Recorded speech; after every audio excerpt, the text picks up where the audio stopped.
Stand up, all victims of oppression, for the tyrants fear your might. Don't cling so hard to your possessions, for you have nothing if you have no rights. So come, brothers and sisters, for the struggle carries on. Listening to Mike from BE unites the world in song. So comrades, come and rally, for this is the time and place.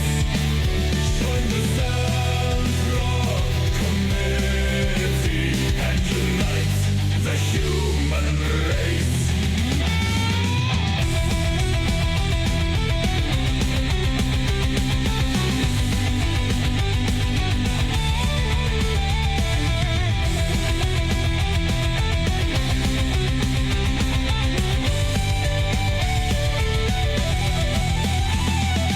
Break down the billionaire system, bring down the bourgeoisie. To see the end of capitalism, we must set Luigi free.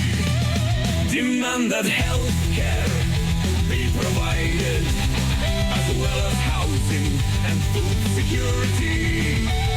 We'll build high-speed rails and revolutions with heads of billionaires and solidarity.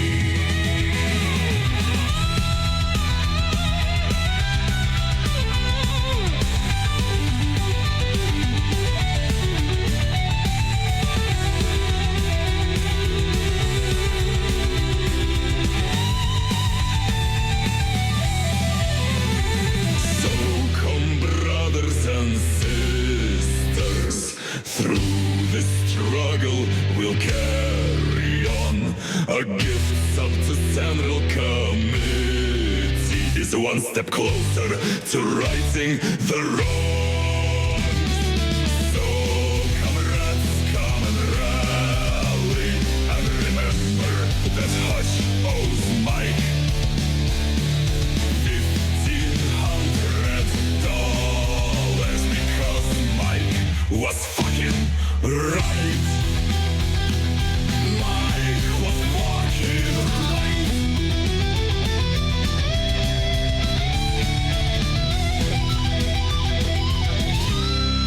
Mike was fucking right.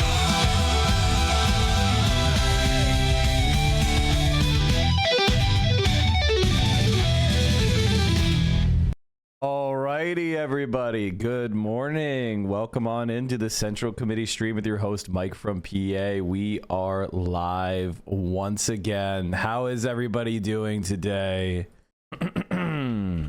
We are live and alive. What's wrong with my hair? I know, right? You're sick? What a stream last night. Holy shit. I was completely and utterly proven right once again. I explained to everybody exactly how I feel, how Hassan feels about Bad Empanada. And so seeing the snippets of their debate that I did see, it felt like the honest to God truth is Hassan won the debate. And the debate was on Noah Samson's stream, the fundraiser.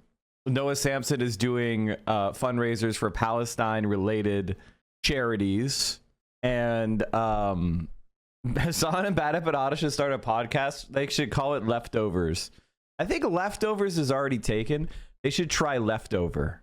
I told I was like, Hassan and iDub should have a podcast, so they should call it Reheated. I think somebody else had another good name in here. I will sum up the debate. Rational pessimism versus rational optimism. Pessimism can never be rational.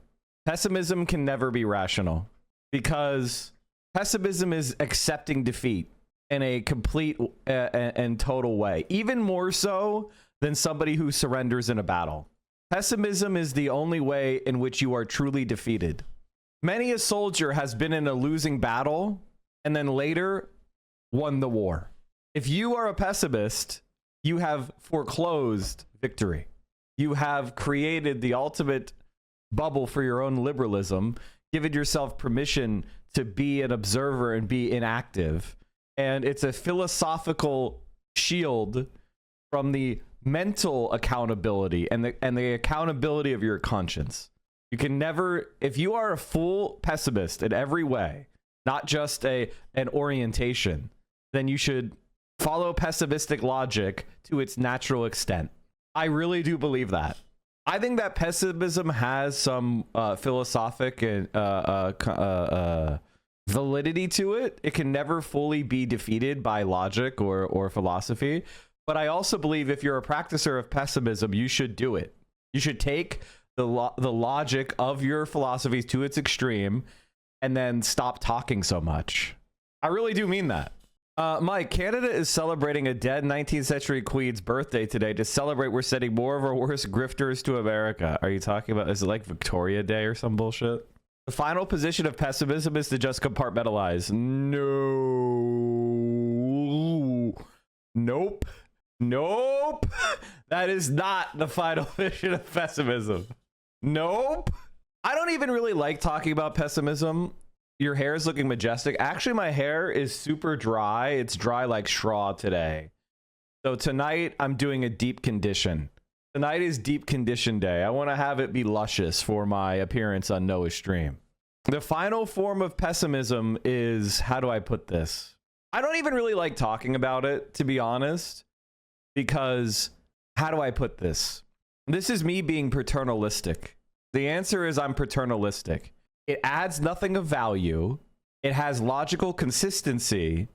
It's basically like the philosophical, I'm making it sound too cool, but I want you to understand that it's really not cool. It's actually the most pathetic form of philosophy and thought you can have. Like, we use pessimism in our everyday speech to mean, like, oh, he always thinks bad things are going to happen. That's not what pessimism means. And it's, I actually don't care to tell you what it means, because I feel like studying pessimism in a serious way is only for the mentally strong. And with all due respect to the chat, a lot of you aren't. It's like giving a gun to a 5-year-old. So like, I legitimately, I don't think even really talking about it in a mass place like this is a good idea. And I don't think there's any value to be gained. So I'm just paternalistically not going to do it. So that's just the way it goes. Okay, I get why Hoscord wasn't fucking with Mike last night. Okay, dude. I don't even know what pessimism means either. They're too stupid to know what it means. When Bad Empanada says he's pessimistic, I know he knows what it means. I know you guys don't know what he means.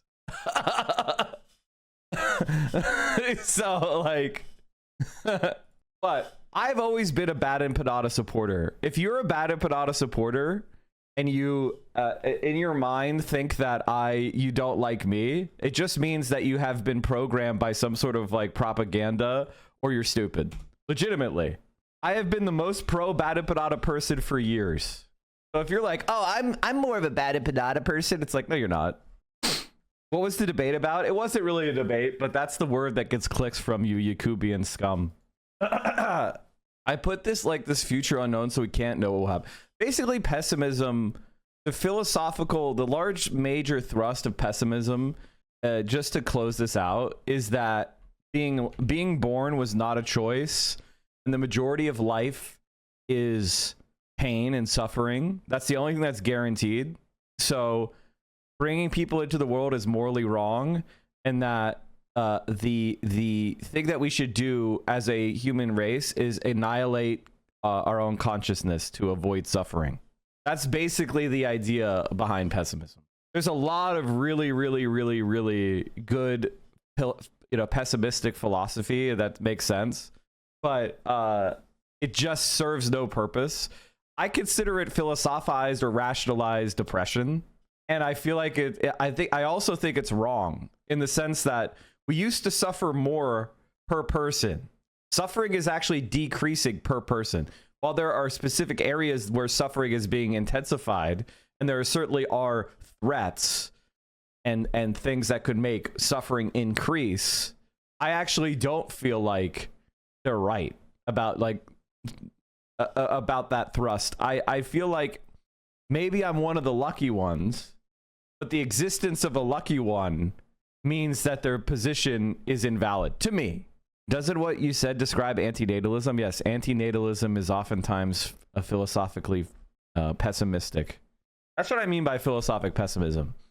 If you go and read pessimists like Schopenhauer or there are smarter ones than him, but if you go and read them, basically the point is life sucks and we should die.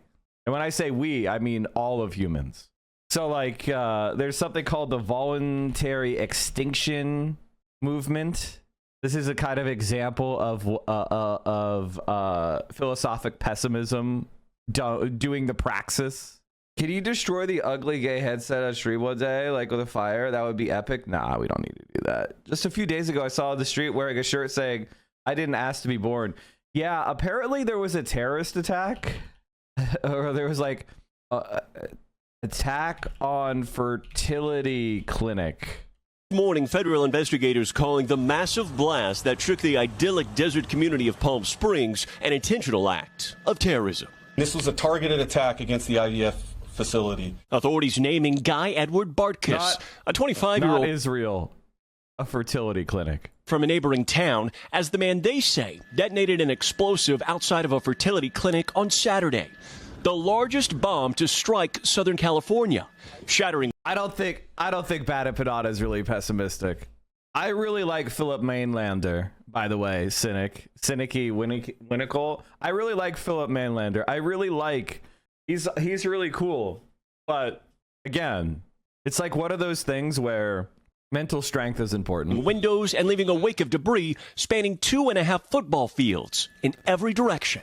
To throw pieces of vehicle hundreds of feet in the air and then several blocks away, imagine how big that bomb device was. Law enforcement sources telling NBC News the suspect in the car bombing appeared to have an anti-natalist ideology, a belief that having children is morally wrong. Bartkus's father, Richard, says he had not seen his son in 12 years. Last time I saw him, he was a good kid.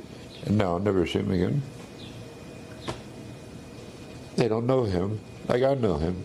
Authorities say this is the first time Bartkus has popped up on the FBI's radar. Agents executed a search. Do I have to say it? Do I actually have to say it? This is a DGGer, isn't it? This is a DGGer, isn't it? This is the most DGG motherfucker. He's gotta be. Has anybody found his socials yet? There's a 100% chance he's a Redditor, and I would give it an 85% chance he's a DGGer. Like, I'm dead serious. And the reality is he's a fine looking guy. He's just internet brain poisoned. And when you're internet brain poisoned like this, oof, that's rough. That is rough. As someone who has been pretty critical of BE's attitude in his video essays, watching him watching him talk to Hassan on a human level shifted my opinion of him. I thought he was going to be much more contentious, but he was normal. Yes, Bad Empanada is normal and good. Bad Empanada is normal and good. Guys, don't be mean to people just because they're asking questions. If somebody's like, what is DGG? That's not, don't be mean to people for that. Like, what the fuck? That's just a normal question to ask in chat. Like, what the fuck? Be normal. DGG is just, there is an online content creator named Destiny who is a accused sex criminal, self-admitted amoebophile, and all around, you know, supporter of Kyle Rittenhouse and attacking Black Lives Matter protests. He also admitted to abusing his ex-wife, and secretly recording people without their consent during sex. So he's like one of these, he's like a dangerous criminal streamer. He's been banned on Twitch, but he still is allowed to stream on YouTube for some reason. But he's like he's a college dropout pseudo intellectual streamer who kind of does Reddit tier memes but turns it into a stream. He's probably one of the main proliferators of some of the biggest errors that are made online when it comes to philosophy, like for example the trolley problem. He doesn't understand the trolley problem is not intended to tell you that one side is right or wrong for how they pull the lever. The point of the trolley problem is to examine differences between philosophic schools, not to tell you that pulling the lever is correct. And it's the purpose of the trolley problem is to help you intuit which philosophic school you align with, not to tell you that one of them is right. So it's very funny because they use the trolley problem as if it has a right answer because they lack even a high school level understanding of philosophy. It's very funny. Somebody said he started off as a StarCraft 2 pro. That's a common misconception. Destiny was never a pro gamer in the sense of got paid because he was really good at video games and won tournaments. That's a common misconception. Unless you consider streaming a video game to make you a pro gamer, I think that makes you a pro streamer, not a pro gamer. For me, when I say pro gamer, I mean somebody who's so good that they're paid because of winning the game. Like they get paid because they beat other people in the game. He was never that. He was never good at StarCraft 2 to be a professional gamer. He was a streamer. He was one of the first gaming streamers. So that's a common misconception. Thank you for bringing that up and allowing me to correct that. Anyway, the reason why I say this guy's a Destiny viewer is if you're so up your own pseudo intellectual ass about philosophy you don't understand that you engage in a random act of you engage in a targeted attack on fertility clinics. Like, this is Destiny leveled thought. This is dumb as fuck thought. If you actually think life is suffering, the single best way to alleviate that suffering is 1, 2, go and attack people that are actively causing suffering, not in this kind of like attenuated way of like, oh, this is helping people get born. Go attack people that are actually directly causing suffering themselves, as opposed to like some attenuated ass shit that's barely connected. Complete idiot.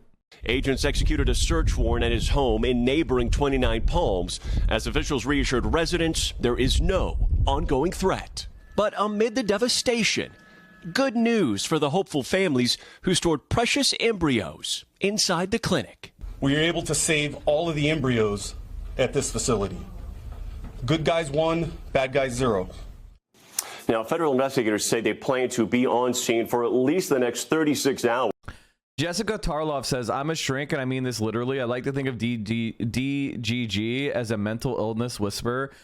I think that is not correct. Destiny is a narcissist flytrap. He's not a whisperer. He just creates an environment for a certain type of narcissist that is drawn into his community. And I've described it before. It's a narcissistic underachiever. Narcissistic underachievers are attracted to Destiny. So basically people who were gifted and talented maybe in like elementary school, but they never actually, and they were always told how smart they were and how much potential they had, which is why they're overwhelmingly male, right? Because women, like intelligent women, are not taught like oh man, you're so smart, you have so much potential. Like intelligent women are required to actually perform. Whereas intelligent men are just kind of given status without earning it.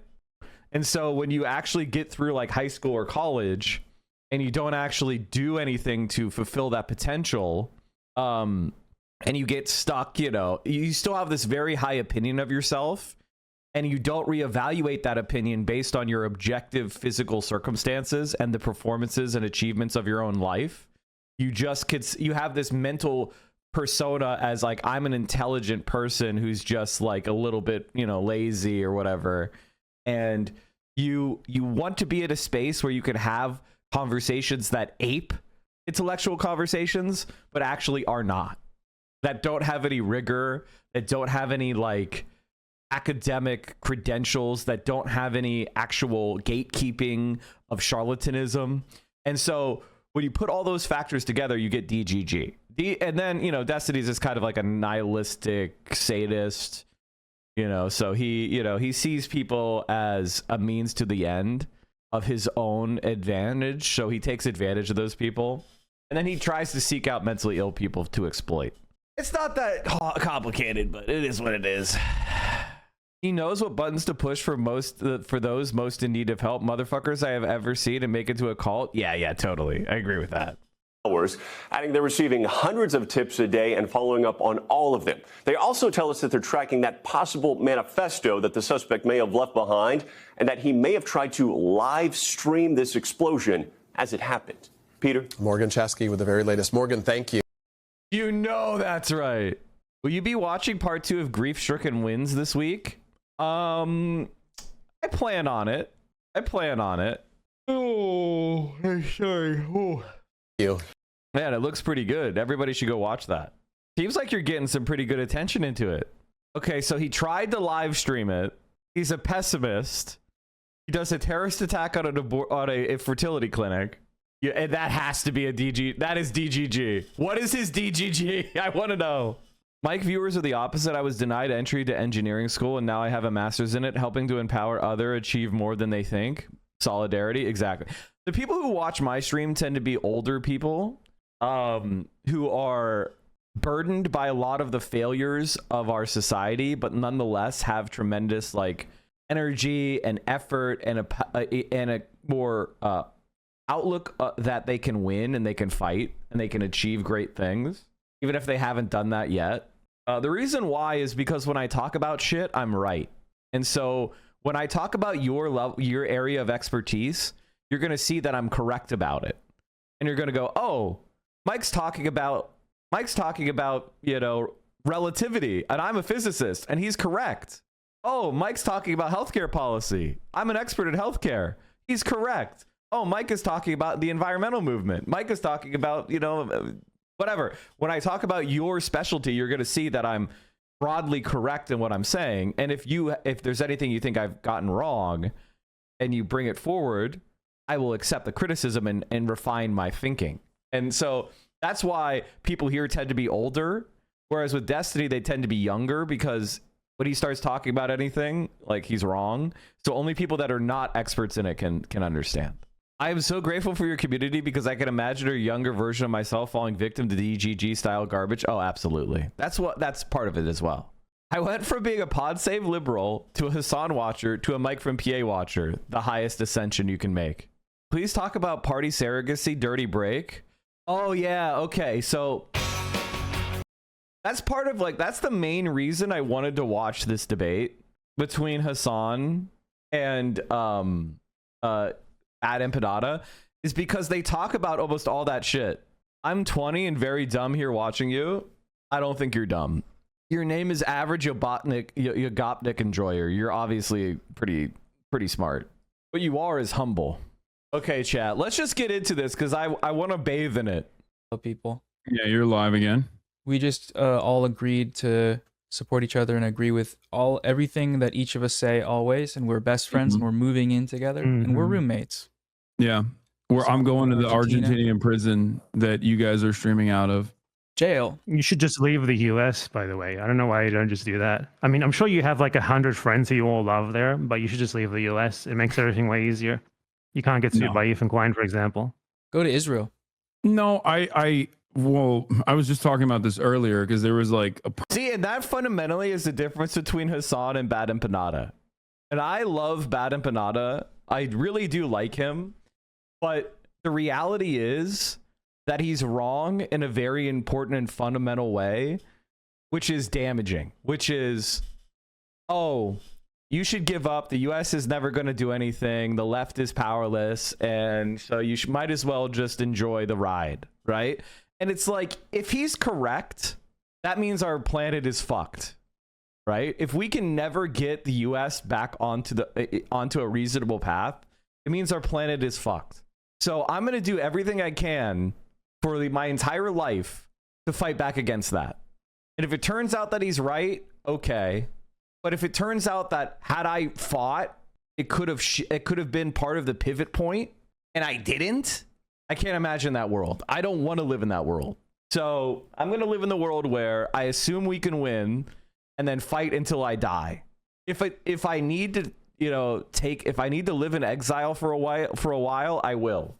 but I'm not going to like run away before I actually am under threat, right? Like I'm going to have to wait till I'm actually under threat, and maybe it'll be too late. Maybe it'll be too late, but I'm not leaving until I have to. And if I have to leave and I go into exile for a while, that's fine. I'm not going to stop from exile. Prominent liberal academics who study fascism are leaving the United States, and here's why. There was like a New York Times article on it, but it's like, I'm stubborn. I'm a very Arthur Morgan in the flesh. I think Arthur Morgan would have. I think this is how Arthur Morgan would have reacted to you. Hold on. Our numbers are waning. Thanks to the This is Arthur Morgan in you. and their Keep it ludicrous quiet. ideas. Supreme. To accept the light. Yes, sir. Yeah. Oh, here we go.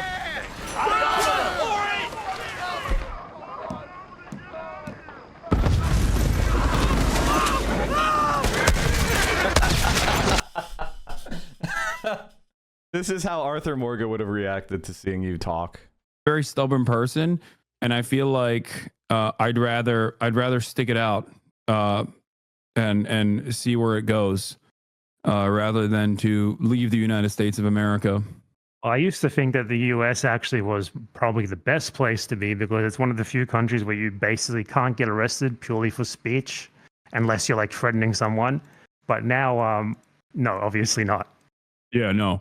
Now it's I think there was another stream before this one, chat. Hold on. Let me hold on. This is the beginning. Oh, here it is. I think this is it. No, wait, that's the same video twice. Wait, I can't see you, Noah. Is that normal? Oh no. I'll turn he's my the moderator. It's gonna be webcam. Yeah, I'm like the moderator. I guess I'm the debate. This is the clash of. This is Hassan Biker. I bet you thought that you were safe. Ethan called you out for being scared of me. You know, Ethan. Dude, why don't you debate Bad Empanada? I can't Can I believe. just say, wait. Before we continue, can I just say thank you, Ethan Klein, and thank you, Destiny, for helping to create this solidarity and friendship between all these different creators who were all like, I think we were all supportive of each other in a very general sense, but they've brought everybody together in this really solidaristic way in order to raise hundreds of thousands of dollars for the Palestinian cause and the Palestinian people. And yes, we know we're standing up against the genocidal American state and the genocidal Israeli state, but you have helped build so many people up in the left-wing space. And you all are completely isolated and alone. You know, David Pakman won't even fucking do events with Destiny. You know, even centrist TikTok creators are like, that guy has terrible vibes. Like, you guys are so isolated. You're so alone. You're criminals. Everyone hates you. The only people that are even talking about you positively are people like fucking Asmongold and various fascists. Like, you are just the most pathetic fucking losers. Everyone hates your guts. Everyone's caught on to your disgusting behavior. Meanwhile, you've helped mend all these fences, built all these bridges between people, because you know how online works, right? You criticize someone constructively, or maybe you get passionate about somebody and somebody else clips it and shows it to the other person and puts a title on it like Bad Empanada hates Hassan. Hassan says Bad Empanada is crazy, and you know, like, you have these negative things are just spread all around because the way the internet works, that's what gets clicks. And because of your unhinged, weird behavior, you have forced everybody into the same room. You're forcing everybody's communities to interact. And it has just been a massive boon for us all. So I just want to thank you guys. Thank you for attacking us, and keep it up. I can't believe I'm in the presence of such a monstrous tanky who wants the America empire to end. This They're gonna ask you this one at TSA. They're gonna ask you about this one at TSA. This dangerous man. I just came in here to talk to you about the dangers of platforming people with Bad Empanada's opinions. I think in order to balance it out, you need to have just straight Hitlerian Israel defenders on. I think that's true liberalism. That would be progress, I think. like In one this side, interview, one on Hassan each side. talks about a janissary. Yes, a janissary is Drew Pavlov. It's what he was epigenetically born to do. What I mean, Yeah, devil. I'm here. devil Well, I'm angel. here as a defender of the Democratic Party, specifically We know. Bernie S.S. Sanders. Yeah, exactly. And I'm here to defend the Democratic Party's position because I think that they're working tirelessly around the clock for a ceasefire, and I think people like Bad Empanada don't understand or appreciate that Kamala Harris would have been different in the way she dealt with Israel. Yeah, she would have invaded. A coalition of the willing would have been put together, and she would have invaded Tel Aviv by now. That's what I think. I mean, Concur? yeah, that's Empanada? precisely what I think you believe. So next time you meet Bernie Sanders, are you gonna yell at him? No, I'm not going to yell at him because I'm not a freak, and I'm not going to yell at. So I'm not going to here. If you want to have an honest conversation, or a serious conversation, I had an entry point into that conversation with Bernie and AOC as well, but unfortunately they were literally late to their rally to begin with, so we didn't get to talk thoroughly about it. For context, Hassan was supposed to come on 90 minutes later and stream for 2.5 hours more with Noah, but he wanted to talk with BE and jumped on the Discord call during BE's slot. Drew Pavlov is unintentionally. I love Drew Pavlov. I love Drew Pavlov because he is the perfect destiny orbiter in DGGer, in that he's an unemployed fucking fail son whose family hates him, and you know, a lot of people know who he is, and he has all this, like, you know, so many people hate this guy, and he makes absolutely no money.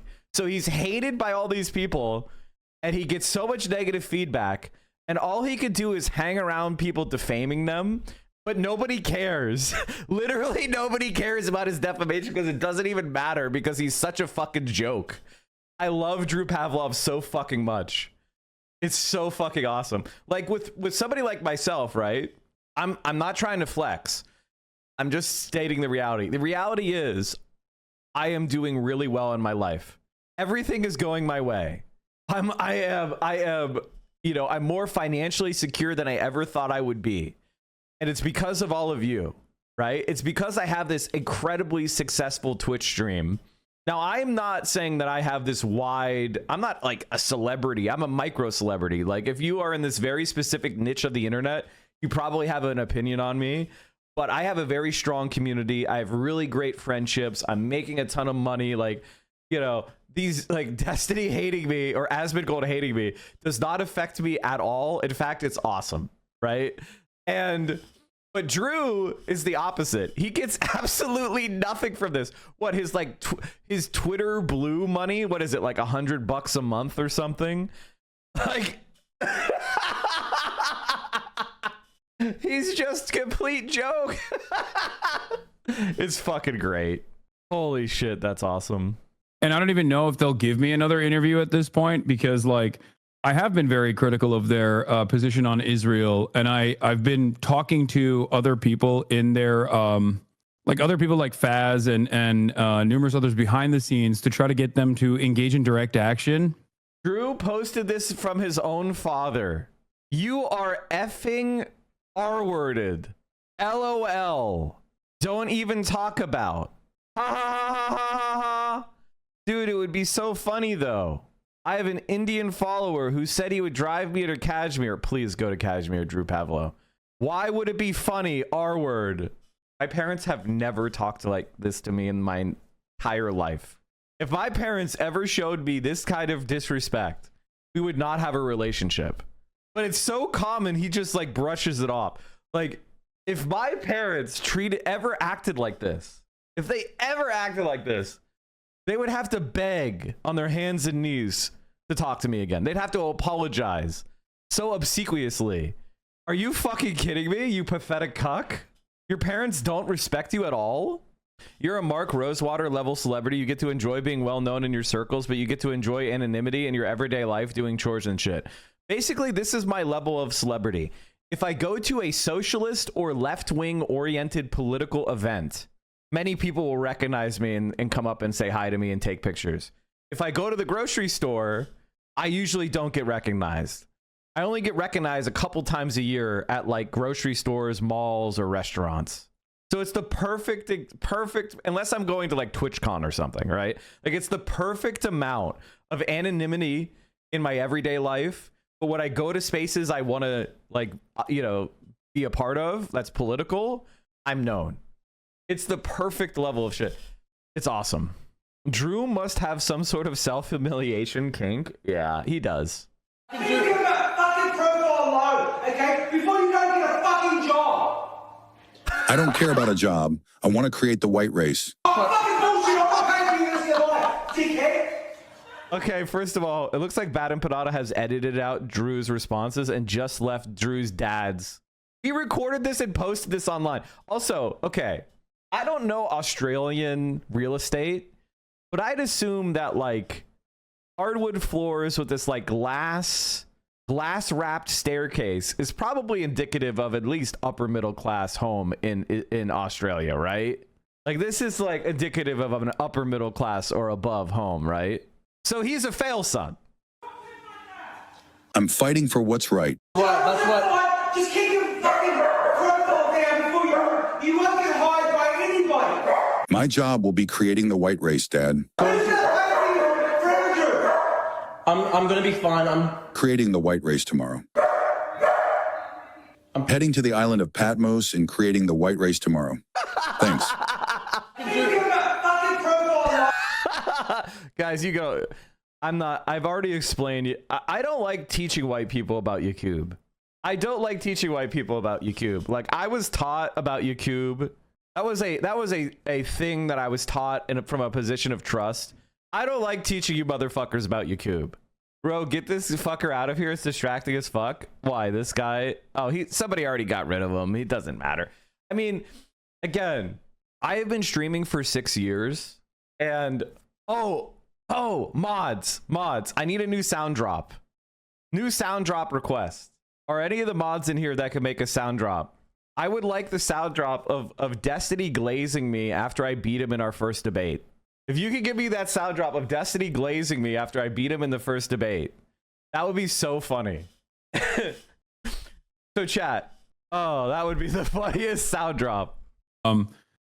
Aside from the rallies that they're organizing, because I thought that it would be beneficial both politically and... When the fuck did we get this, Yakub? Listen. I'm white. I may be one of the good ones, but in my blood and in my bones, it's tricknology. Okay? I can't help it. It was bred into me. Even though I'm, quote, one of the good ones, I'm still a tricknologist. I try to use tricknology for good, but nonetheless, you know, I'm like, I'll give you an example. I'm like a pit bull who is already bitten once, but is super chill now. Okay? You gotta, you know, maybe you can sleep with me on the couch, right? But you gotta keep your guard up. All right? You gotta keep your guard up. Do you ever goon into your own belly button? See, boss man, what I would tell you is that this is why you've never had sex. This is why you've never personally had sex. And you won't. Unless, I guess, you pay for a prostitute. Maybe she will do that if she's desperate enough for the money, but... And also beneficial for, you know, bringing about humanity to the politics that they represent. But it would be politically beneficial for them to organize a protest or a rally or do something around the unjustifiable detention of Mahmoud Khalil. And that was actually in that 9-minute conversation that we had. That was my entry point into it. Like I was going to talk to him about this on First Amendment. It's so funny when like Asmongold fans come in here and try to make any kind of argument or point. You like Asmongold? And that's fucking awesome. Basically get a better assessment, better understanding of what his position is, and to maybe even talk to him further about like why he calls it, why he consistently brings about the issue of Israel, but like only focuses on Benjamin Netanyahu, or why he doesn't call it a genocide. Because these are, I think, valid questions to ask someone like Bernie Sanders, especially because my expectation of someone like Bernie Sanders is that he's supposed to be infinitely more knowledgeable on the situation than like the average Democratic Party politician is supposed to be, given his long history of being an out and about socialist, and even sometimes like offering critical support to, with some notable exceptions like Yugoslavia, offering critical support to even, you know, revolutionary socialists or even like anti-imperialist militancy throughout his career. I wanna like, my expectation from him is someone who has been definitely more, dare I say, radical, even though that doesn't really mean anything in American politics. My expectation from him at this point would be to be leading the charge of stopping all. It's funny when sock accounts come in. Lube in your palm and pretend you're my mom. Would you still love me if I was a pedophile? If every thought inside my head was vile. AI pictures of lolicon till the aching in my balls is gone. Would you still love me if I was a put some lube in? He put some stank on that, you know? When he said pedophile, he really put some stank on that. Average Destiny fan. All aid to Israel and issuing boycotts and divestments and threatening sanctions upon Israel. But he's nowhere near there. And I think that's very disappointing as someone who was a big fan of Bernie Sanders, despite my differences in opinion with Bernie Sanders. Well, I think, as you said very well once, that Zionists should not even be allowed to be the local dog catcher. And Bernie Sanders well eclipses the point of being a Zionist by any reasonable standard, even your standard, I'm sure. AOC, I'm not exactly sure. She seems to be a lot better than him, but yeah, I agree. They are absolutely grooming her to be something that she probably didn't want to be initially, and it's working. So that's kind of sad. Sanders and like, I don't agree with. Here's what I think. Here's what I think. You want me to be honest? I feel like AOC is somebody who is thrust into celebrity and power at a very young age, and there's no handbook on handling the online left space and in social media in general. Like, I feel like in 20 or 30 years, people are going to have either figured out how to handle social media, or else more mental illness is going to creep in. Now, for me, I am a mentally strong individual who understands how social media operates. And so when things happen, I know why they happen and who is saying them. And it's not like an individual. Like, if I got 10 hate comments on a tweet, I know what that means. That means one of the big content creators who's obsessed with me has quote tweeted me or said something about me that was just like, you know, a signal to his audience that I'm the 2-minute hate, and they could go and insult me and it's okay, right? They've been told by someone they're parasocial with that they can go insult me. That's all it means. It doesn't mean that like everyone hates me now. It just means the same 2 or 3 people have said the same 2 or 3 things to their same audience, and it doesn't mean anything. So I could just laugh at these people for the pathetic losers they are. I know that they come from like Ethan Klein, Asmongold, or Destiny. It's not that complicated. Like, so they're, no matter what they do, it has absolutely no effect. No effect psychologically. In fact, it makes me happy because it increases my engagement, which increases my algorithmic relevance. So the more they obsess over me, the more they try to damage me, the more hilarious and profitable it is. But for a lot of people, they're not used to getting much engagement at all. I get a lot of engagement every single day. I'm not saying this is a flex, just as a statement of where my mind is at, why none of this could ever bother me. I get a lot of positive engagement every single day. And when I get negative engagement, I know exactly what's happening, right? Like, I know exactly who it is. And I could investigate to find out, like, oh, is this person, am I wrong in my assumption? And if I check my assumptions and they're correct, I'm undisturbed, right? Largely, the fact that I have this skill is something that AOC doesn't have. I think AOC, for some reason, doesn't really understand the internet that well. I think she got an overwhelmingly positive feedback from both elite and online spaces.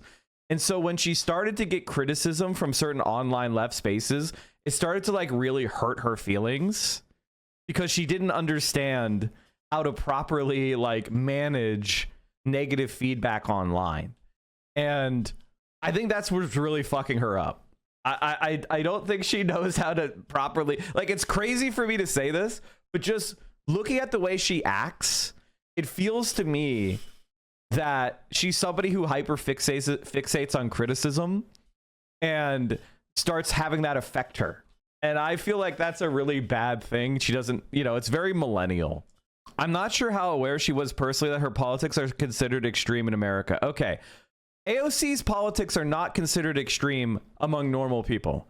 AOC's politics are considered extreme by the elite. All right. AOC's policies, if you went to a bar and started talking to a bunch of people randomly about her policies, they would probably be largely in support. The only people that are against her or think that she's extreme are literally the elites, the people that guard the Overton window, the people that try their best to push this country to the right and keep it to the right. Regular everyday people like her shit. Same thing with Bernie.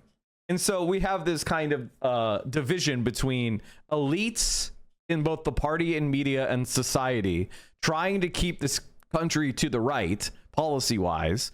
And we have the grand masses of people who agree with left-wing policy. 9 times, like when you talk to a person, the vast majority of them will agree with 85% of the progressive platform. However, every single individual you talk to will have some plank of the progressive platform that they disagree with. And it's random. How do I know this? Talking to tens of thousands of people. All right. So when you, in the aggregate, a vast majority of people support every element of a progressive platform, but individuals are idiosyncratic. Once you understand that this is how politics actually works, you understand what crisis we have, because the right wing tries to find whatever one of those platform pieces you're idiosyncratic on and make that the most important thing to you. So if you're kind of skeptical of immigration, the right wing tries to come to you and talk to you about immigration 24/7. If you're skeptical about police reform, the right wing tries to come to you and talk to you about police reform, etc., etc., etc. So the right wing tries to find the one plank of the progressive platform you don't fuck with and amplify that to be the number one thing you're thinking about. Whereas the left, you know, you agree with the vast majority of what we're saying, but we haven't turned that into an actual actionable progressive political engagement. And that's the crisis we have, is like connecting those big majorities for all our policies to active political action. The first anti-AOC leftists were protesting her IRL were Bob Avakian, schizos in NYC, who were somehow wrapped up in the Jimmy Dore FTV shit. Who the fuck is Bob Avakian? I feel like I've heard that name before. Is he a trot? Like 2016, he did seem to be something that was genuinely inconvenient for the party, but they have well and truly I know Bob Avakian. I just can't remember his face. Him at this point, and I think it's been that way for a while. I think even in 2020, it was already kind of like that, even though, you know, he did still run for the nomination. He fell into line very quickly afterwards. Yeah, I don't think he's, I think you're mistaking a lot of like Bernie's like. Bob Avakian is the architect of a whole new framework of human emancipation, new synthesis of communism, which is popularly referred to as new communism. A leader like this has never before existed in the history of this country. Genuine convictions and how wrong he is with him being a machine politician. Like I mean, he can be wrong and still help the machine in the end. Yeah, no, he did. He absolutely did. But I also think that Bernie Sanders is just he has this like old labor Zionist framework, I think, that is just utterly ridiculous, and that is something that he hasn't been able to shake away. But given what he has done in terms of offering support, in terms of being unafraid to endorse certain viewpoints, both on the activist front, but also on his also in terms of the people that he endorses, it almost feels like there's a sense of shame coming from him with regards to that contradiction that he recognizes to a certain degree. Maybe it's a little too parasocial, but I mean, I guess we are making analysis about politicians, so I guess it's not all that parasocial, but like, he's the type of person who has these opinions, but also won't get in the way of more radical perspectives. Like, he's not, I don't think he uses any amount of time, in the finite amount of time that he has in mainstream political discourse, he doesn't use any moment of that to criticize like Hamas or Hamas defenders or anything like that, and instead focuses mostly on Israel, even if his focus on Israel is not even as radical as, of course, or not even as honest. Let's not even say radical, not even as honest as Rashida Tlaib's. Wait, Bernie on the Flagrant podcast. What's up, everybody? Welcome to Flagrant. Our guest Hassan needs a political podcast. Like, Hassan needs a political podcast. I will do it. I know he wouldn't pick me, but can he do one? Like, what the fuck is he doing? I swear to God. Like, it's and the fact. Okay, can I also say that doing one with Ethan Klein was a bad call? Can I just say that? Ethan Klein is a fucking joke. It's called his streams. Do you understand that a podcast is a different format than a stream? A podcast is a much more traditional style content that people are used to, whereas a stream is very much audience interactivity, which requires a certain level of brain worm in order to do. Like, going on a very large stream is like going in front of Madison Square Garden. All right? Like, whereas doing a podcast is like going into a radio booth.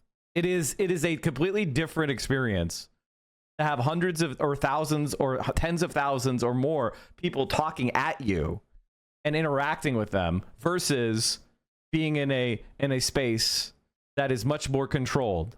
It would take a couple hours a week and you could bring on really cool people that won't go on to streams. Anyway, I'm just saying, I like Fear and I do, but analysis of the situation, or Ilhan Omar's analysis of the situation, or even, and I can't believe I'm saying this, AOC's analysis of the situation, who called it a genocide far before Bernie Sanders did. And if I'm not mistaken, he still has yet to call it a genocide. Yeah, he hasn't. But I mean, I think you're very, very generous to him. I think people are very generous to American politicians who specifically get into like a position of power, as Sanders has. Like this, as soon as they become like an elected official, like the standards for them just go through the floor. Like, you expect almost nothing from them, and it's excuse after excuse after excuse. I think Americans, I've heard you say this before. I mean, I might be incorrect. I might just be misremembering.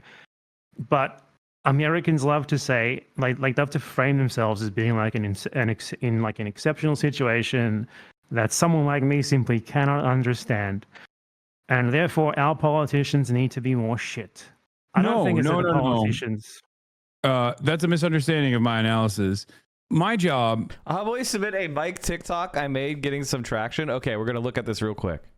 So what should we do then? Like, what is your view of what is pushed? Not that much. It doesn't cost that much. The answer to this question is we build a program that is focused on social housing construction and undercutting the market rate housing. That's the answer. It's not very complicated. They've done it in Vienna for 100 years, and you know what the conclusion of that is? Vienna secures its position as the most livable city in the world for third consecutive year. 100s in stability, healthcare, and education infrastructure, and 93.5 in culture and environment. There's a reason why. It's because they have housing called Karl Marxhof. That's why they're the best. If you want the government to deliver those things, you need to accept more left-wing policies than you propose. That's the reality. You need to stop looking right and start surrendering to the left. I want you to get down on your hands and knees and say, we were wrong. Bernie Sanders is too moderate should be your mantra. Asthma, but I needed to be able to build housing because homelessness is... But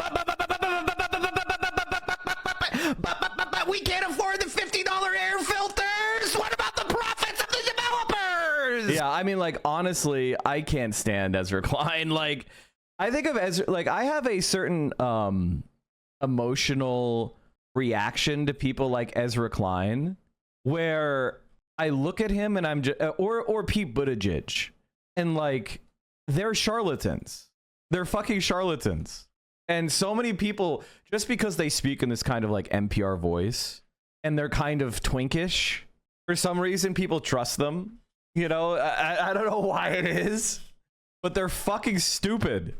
Is a communicator, as is your job, right? We're trying to make a convincing argument to get people to understand Never our trust a worldview. twink. And by the way, I don't think you and I. The reason why I always will maintain the position that your video essays are brilliant, regardless of your methods or the way you present yourself online, is because okay, I have to pause it here. I promise I'm gonna speed up the debate and the conversation and not interrupt so much and go off on tangents. But we're going to try to focus on the content that's being made. Hassan is wrong. Bad Empanada has done nothing wrong. The idea that Bad Empanada was unhinged or whatever, it stems from like Bad Empanada having bad takes about React content, or maybe he was right about like certain creators like Asmongold, but largely wrong about people like myself and Hassan and other people who react to content on streams. We do not sit there and just steal the content and go, yep, based, and then that's it. We actually do deep dives. We bring supplemental information forward. We make arguments. We engage with the video. He's just wrong about that. All right. But that's not really why they fought. There's an unspoken reality is that there used to be a large Vosh Hassan crossover. This is the thing that nobody's going to say, but is the actual truth. This is why you're here. There used to be a large Vosh Hassan crossover, and a lot of Voshites used to be like, Bad Empanada's unhinged, Bad Empanada's unhinged. Whenever anyone would bring up Bad Empanada, all the Vosh fans would start screaming and malding in chat, and they'd be bringing out like doctored clips and doctored photos and things out of context to try to make it look like Bad Empanada was some sort of schizo. I knew this from the beginning, because they tried to do shit like this to me, and I was always anti-Vosh. I was anti-Destiny first. I was anti-Vosh first. I was anti all these fucking perverts. I was anti-Dave Pacman before the fucking genocide. Like, I was right about every single one of these people. Brian Tyler Cohen. I mean, like, you fucking name it. I was right about all these fucking people first. And I took a lot of shit for it. And why was I against these people? Because they're not left-wing. Somehow people say that I am not left-wing enough, even though I'm more left-wing than everybody on the screen. And the reality is that was inculcated into Hassan's community. Now, we all forget about that because the Vosh has been dealt with. Everybody knows he's a pedophile. And they're like, Vosh, nobody admits to being a Vosh viewer anymore, right?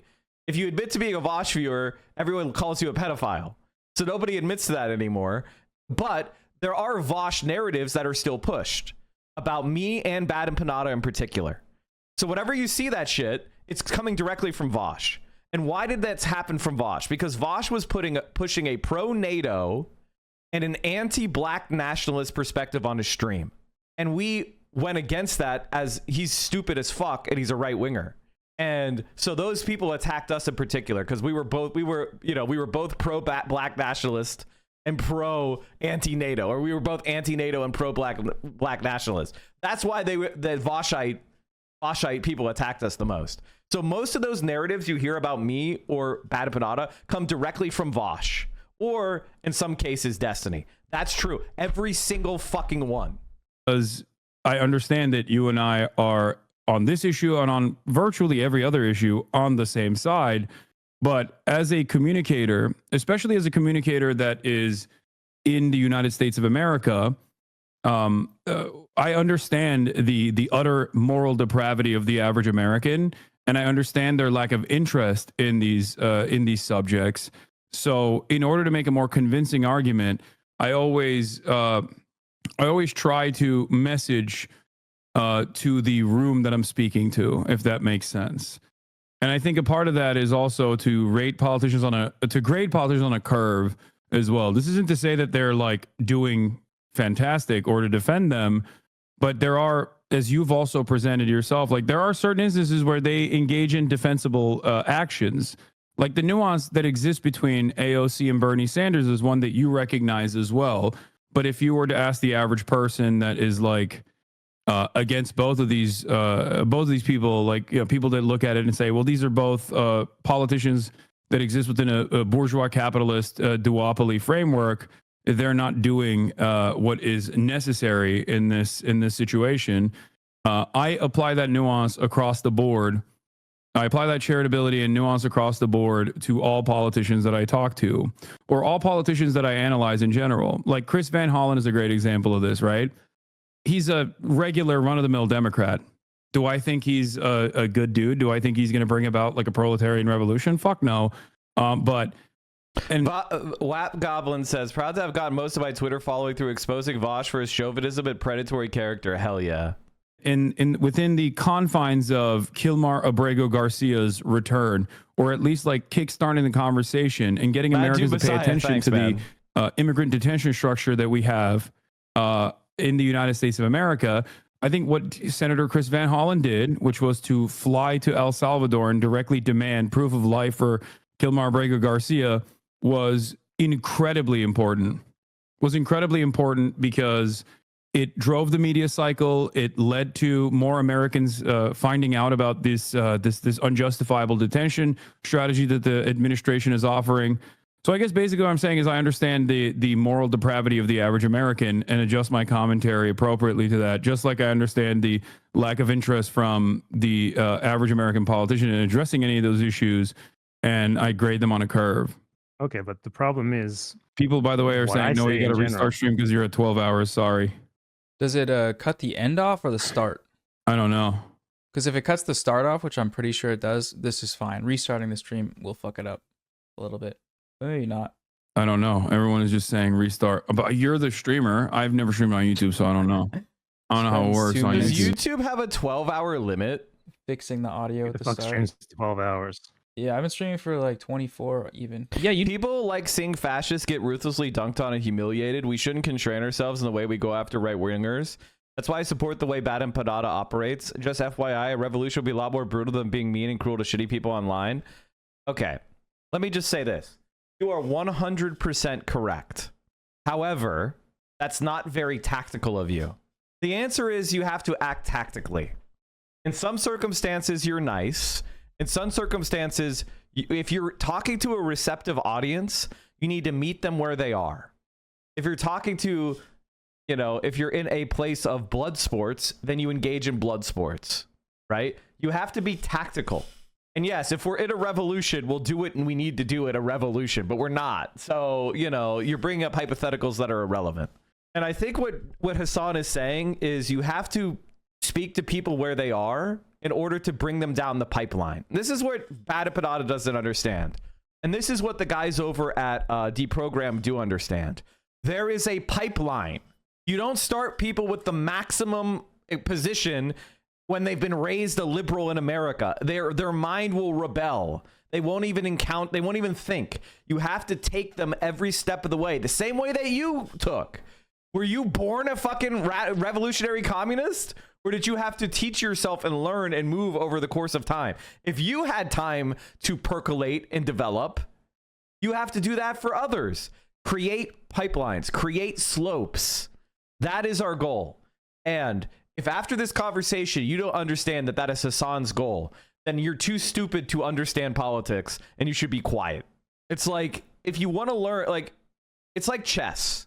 The moves that grandmasters make, and while they're good, will not make sense to a novice player. So you have to expand your knowledge, and you have to bring people from the beginning and build them up. The slope is not steep enough. Are you looking at the screen? You do this 12 hours a day. What the fuck, man? I do it on Twitch. So Twitch now doesn't it looked have like that. he wanted to die within like a quarter of a Hassan Piker stream length. To be fair, that was yesterday. I ate hot chips. But you're just so white. I mean, I am too, but someone said it cuts the end off. Chips. It cuts the end. Okay, then I'm gonna restart. Well, I don't know. Give me 1 minute. Chad, if you need to build something, if you think the infrastructure is lacking, and we're trying to, you have to understand that we're not just building in a perfectly we are not just building in a perfectly level, cleared out space, sited, easy, water and electricity connections, with a paved road out front. We're building in the deep forest, in the rainforest. Everything has to be helicoptered in. There are saboteurs trying to plant bombs in the middle of our construction site. So yeah, it's not going to be easy and straightforward. Lead hacks. Thank you for the 40 months. Ending stream. All right, now we can go to the other video. Resembling more and more Israel every. And I'm gonna turn it to 1.25 speed. Okay. Back in live. For my own sanity. We're at 245,000 plus 20,000 plus 12,000. Yeah, I lost faith in Assad when he spoke about the genocide in South Africa. Dude was speaking out his ass about you can't fool local.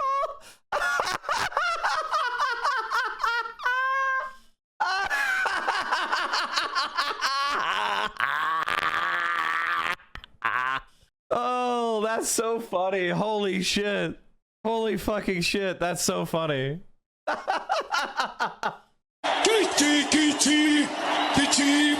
This South African song has been igniting quite the fire.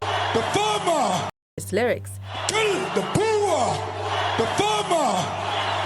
That chant about killing the Boers, the descendants of Dutch settlers in South Africa. Dubuli. Hell yeah. Get It's a everyone lot. here. It's a lot of money. Okay, I think we're back. Hello, people. It's so funny because obviously it's not actually, there is no white genocide. White people are not being targeted. South Africa does not have a white genocide. These are the wealthiest people because they stole a lot of property during the apartheid reign. And when the ANC took over, they didn't do radical reconstruction and redistribution. That's in the Constitution of South Africa. They did not do it. And the people that profited from centuries of exploitation are trying to pretend like, oh, it's genocide to raise my taxes. You're live again. We just all agreed to support each other and agree with everything that each of us say always, and we're best friends and we're moving in together and we're roommates. Yeah. I'm going to the Argentinian prison that you guys are streaming out of. Jail. You should just leave the US, by the way. I don't know why you don't just do that. I mean, I'm sure you have like 100 friends who you all love there, but you should just leave the US. It makes everything way easier. You can't get sued by Ethan Klein, for example. Go to Israel. No, I was just talking about Did this. you want the electoral politics clip? Yes. Which one is it on the soundboard? Destiny after he lost a debate to me. Hold on. Let me see if I can find this thing. Mike from PA, he's a tough guy. I really enjoy this guy's perspective, and he seemed to have like a huge amount of knowledge about electoral politics.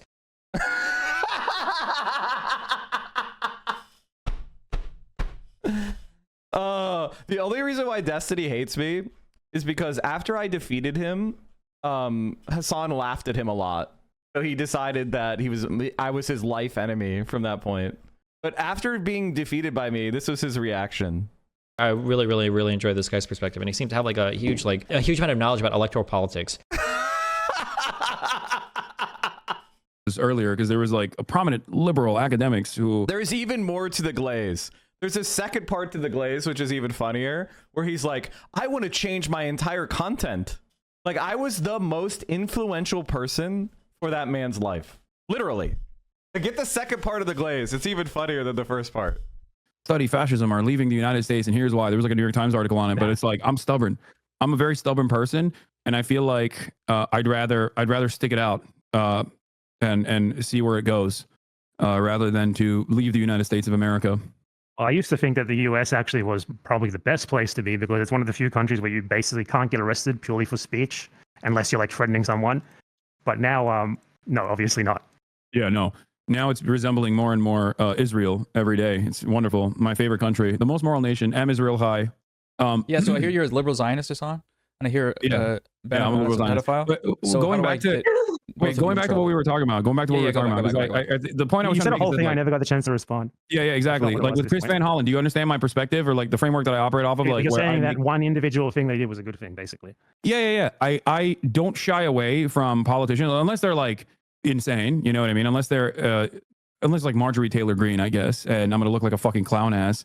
I don't shy away from giving credit to politicians and offering positive reinforcement to politicians when I feel like they're doing something that I think is appropriate, like moving the needle in the direction, because it's the same framework that I operate with within the Democratic Party, where like these are the available platforms of influence, and I will always go there because as long as our interests align, I have no issue going to those platforms, because at the end of the day, they are giving more legitimacy to myself than vice versa, in my opinion. I mean, giving you legitimacy, like what's the point of that, really? What is the point of them giving you legitimacy if in the end you do kind of demonstrate support for them in many cases? That's the thing. I think people see you very much as a Bernie Sanders guy, even though that is sort of contradicted by what you said earlier. Maybe it's erroneous, But people very much. Here's the answer. This is like a very easy question to answer, which is, as I said before, electoral politics are where the masses pay attention. Everybody is taught electoral politics is politics. If you're trying to do politics and you completely ignore electoral politics, then there is no mass entry into your movement. Period. Done. It's Jover. In fact, your movement will be suppressed by the state. You'll be banned by platforms. You'll be attacked by the secret political police known as the FBI. You will go nowhere. Okay? So when you connect yourself to political politics, to electoral politics, do you know what happens?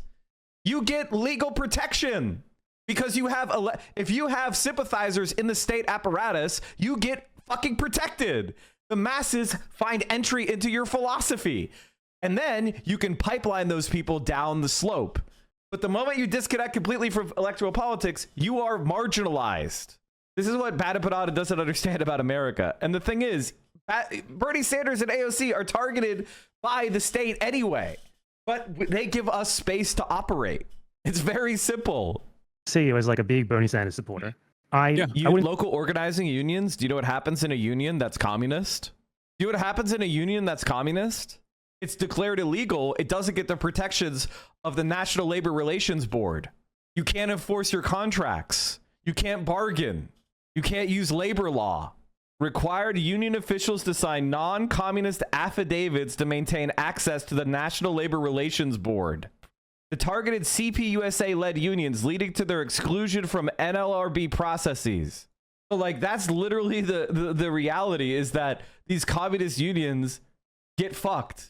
So if you want to actually, again, if you're trying to move the Overton window left, you have to engage with where people actually are. I wouldn't say I see you as like a big Bernie Sanders supporter. I think I see you more as someone who maybe doesn't like what he says, but is a little iffy on making that clearer, which I think you sort of did just a second ago. South Africa and white genocide right now. Shut the fuck up. You preempted everything I said about you and you were ready with that. It's cheating. No, I actually have talked about this quite a bit, even before and after your statements, as a matter of fact. But you know how it is with clips. You probably don't get that from. I mean, I do watch what you say sometimes.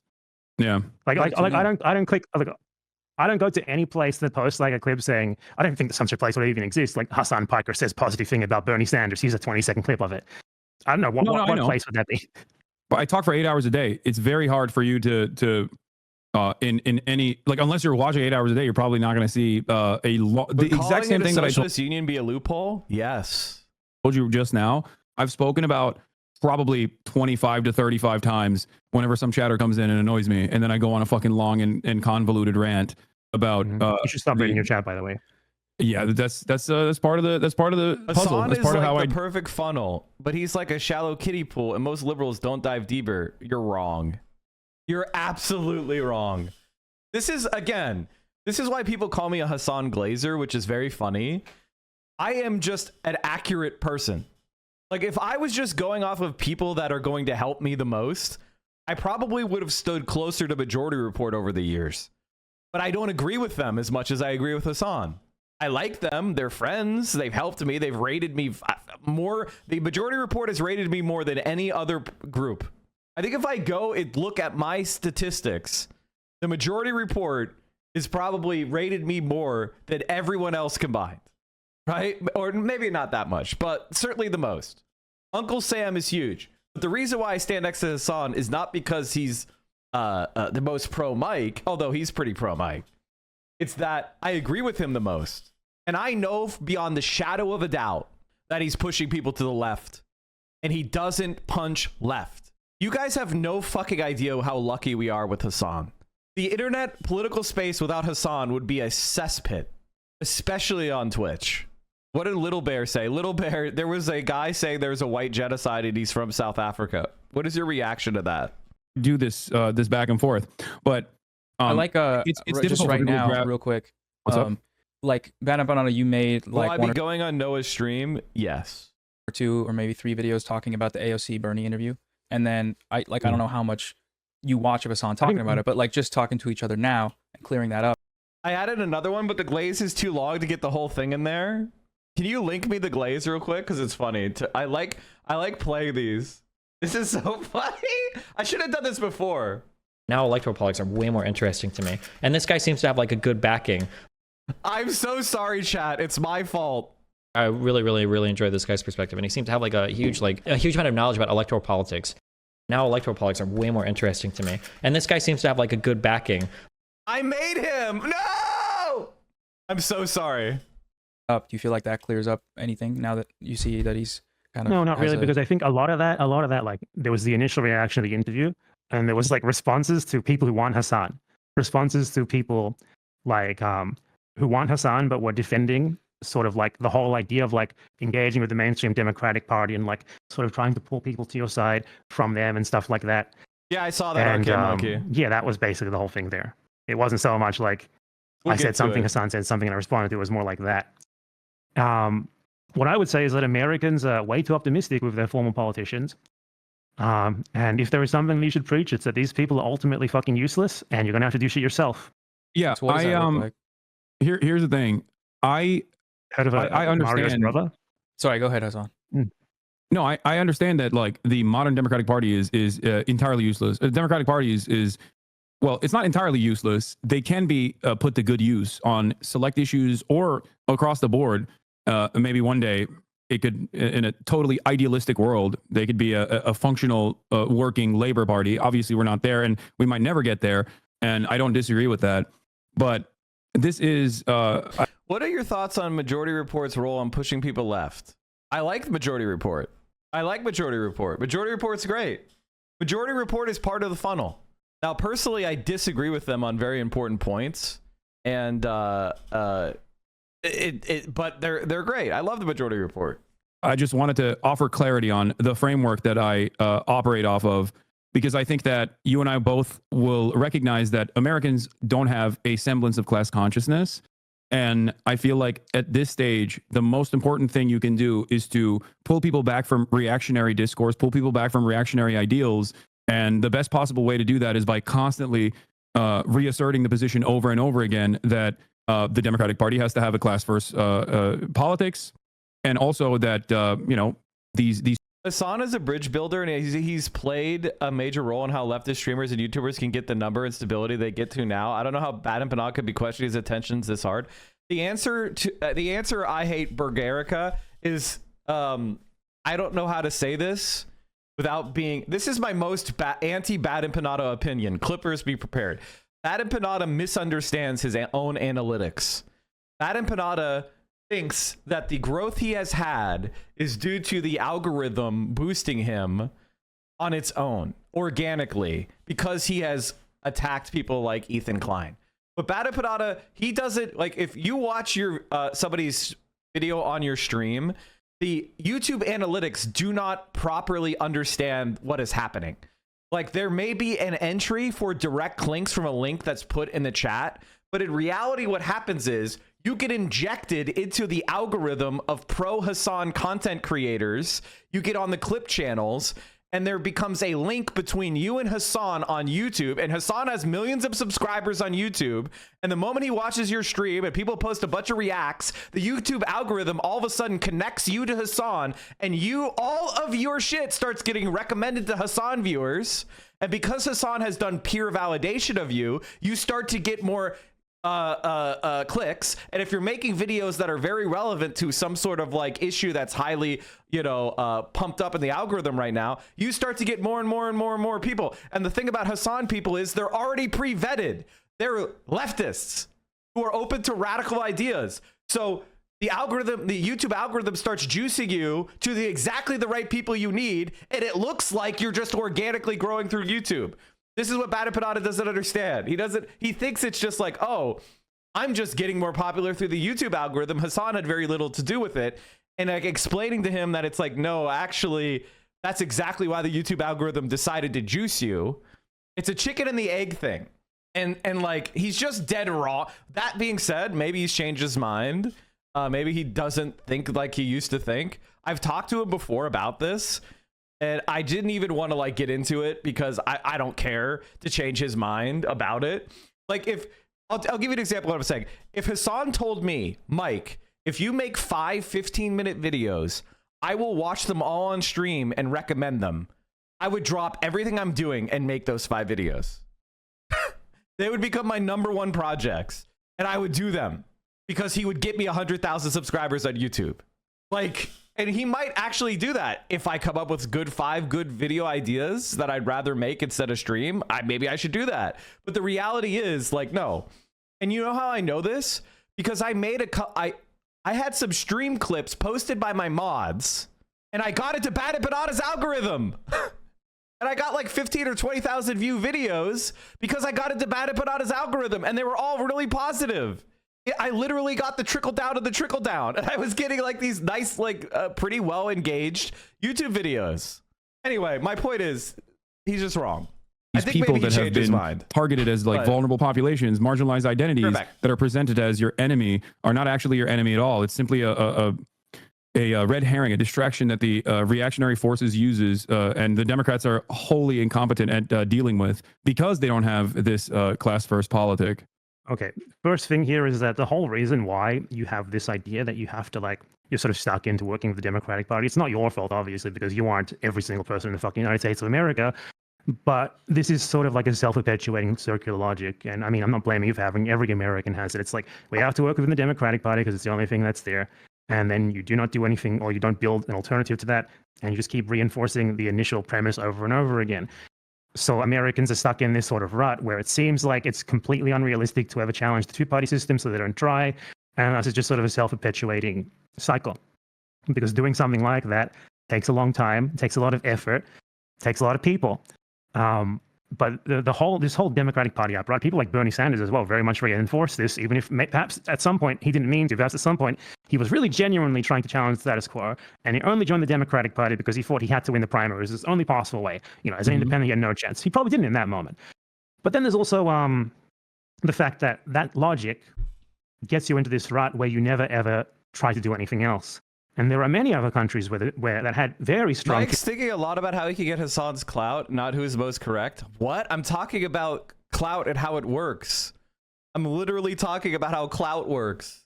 You might want to listen to the person who is, you know, the second largest Twitch streamer in politics after, you know, on the left side. Like, I might actually understand how it works a little bit better. That might be my secret. I might know how it works. That being said, I'm not saying Bad Empanada is wrong about his political takes. Two-party systems that in some cases lasted for like hundreds of years. The two-party system in the USA is younger than in some of those countries that broke it. And they... Counter-revolutionary. This bro doesn't even know. This bro doesn't even know. He isn't wrong. Once you become part of the status quo, your job is to administrate it and maintain it. We're going to talk about this specific part. Very slowly worked from the ground up, like starting with local politics, building up to like the state level, building up to like the national level, building alternative structures, using the political capital they got from that, you know, not like immediately running for president, nothing else like the fucking Green Party or something. What a fucking joke that is. Like, they do nothing to run for the main office. But what I mean is, like, you have to start small. You have to build up from that until you can eventually challenge on the main stage. Now, the issue of this logic from me now is that it's too late. Honestly, I'm not sure that we have time for this sort of thing before the consequences of climate change basically take over the agenda entirely, and whatever political system we're trying to get into in this way just totally breaks down. So here's the thing. I think that climate change is a very serious problem, and I think it's going to cause a lot of suffering, but it's not going to drive humanity to extinction unless there's some sort of global thermonuclear war. All right? Which could happen. Climate change is going to cause a lot of negative outputs, a lot of negative things, but we're going to be able, we're human beings, man. Like, we're going to survive. We're going to persevere. A lot of people are going to die. A lot of people are going to suffer, but it's not end of game. Okay. That's just wrong. I think that kind of doomer thinking is crazy. That being said, we need to take it seriously immediately to mitigate the damage. And I feel like China is the only country that's doing that. But the problem is China can't act as seriously as they wish to, because they also have to protect themselves. They have to protect the political viability of the Communist Party, and they have to protect the physical national security of China. Both of those things divert their attention from handling climate change. So yes, they're investing heavily in trying to fix their, you know, their economy for climate change. But at the same time, they're slowed down because they can't rely on the rest of the world. They can't be vulnerable by relying on the rest of the world. So they keep burning coal plants. They still have coal plants that are producing electricity because that's the energy source that China has control over. Now they're trying to mitigate that by investing a lot in fusion, investing a lot in fourth generation and third generation advanced fission. They're investing trillions into renewable energy and, you know, hydroelectric dams and battery storage and, you know, ultra high voltage DC lines. And they're doing all sorts of shit to try to create a sustainable green energy system in China. But at the same time, they can't just get rid of coal overnight like they should, because if they did, they would instantly rely on what? Foreign imported, what? Natural gas and oil, which would make them completely politically vulnerable. And it would massively raise their energy prices, damaging significantly the Chinese economy. So they have to do this like high wire act where they're like growing the Chinese economy so they can maintain their political control of China. They have to protect China from national security from the United States and European meddling and, like, you know, blockade. And they also have to develop new forms of energy which don't even exist yet, that no one has ever done. And they're doing it. That's the thing that's optimistic, is the Chinese are actually succeeding. They're actually doing it. That being said, the rest of the world doesn't seem to give a shit. So even if China goes to 0 carbon by 2050, there's still going to be a lot of carbon in the air, and the US isn't doing what they need to do. Europe isn't doing what it needs to do. So global warming is baked in unless we get radical change in Europe and the United States. And we help the rest of the world develop in a renewable way, in a green way. We can't allow them to develop the same way we develop, through coal and through fossil fuels. We have to go in and assist development in a way that is green and sustainable. And that doesn't exist yet. Do you disagree with Chomsky on this? He sees climate change, world destruction, or nuclear war as the future.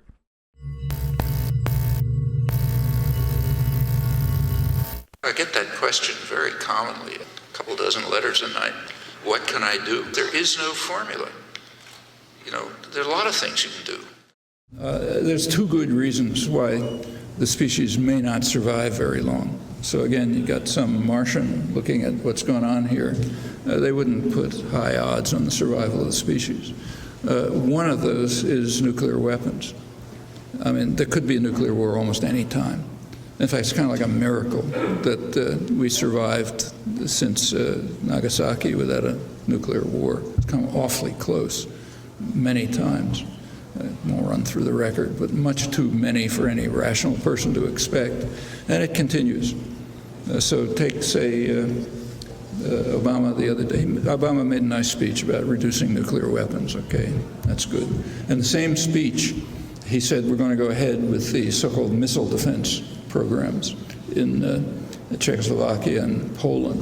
All right, that increases the threat of nuclear war for obvious reasons. Everyone on all sides is aware that so-called missile defense is a first strike weapon. It's the only thing it could conceivably do, if it were ever to work, is to stop a deterrent strike, never stop a first strike. So it could conceivably stop a deterrent if it ever worked, which it doesn't. Now the Russians understand that as well as the Americans. In fact, if they don't understand it, they can read it in American strategic analysis journals, where they can read a detailed explanation of why the missile defense system is a potential threat to the Soviet deterrent. Okay, if there's a threat to the Soviet deterrent, what they're going to do is build up offensive military capacity to get around it, which is exactly what they're doing, of course. That increases the threat of nuclear war, of maybe by accident. If you have systems on high alert, that they come really close to accidents very frequently, maybe stopped by human intervention in the last 2 minutes or something. So we're consciously increasing the threat of nuclear war. And there are many other cases. Now let's take a major case. We just had the NATO summit, okay? Think about NATO for a minute. Somebody wanted some other topics to work on. Take NATO. Why does NATO exist? Okay, now during the Cold War, there was a kind of a rationale. I mean, you could believe it or not, but it had a rationale that wasn't total imbecility. It was supposed to be there to protect ourselves from a Russian attack. Was there a possibility of a Russian attack? Probably not, but at least there's some kind of a credible rationale. Well, after the Soviet Union disappeared, what's the rationale? There isn't any. And take a look at what happened. As the Soviet Union collapsed, Gorbachev, Russian premier, made an astonishing concession to the United States. He agreed to allow a unified Germany to be, of course, militarized, and also to join a hostile military alliance, NATO.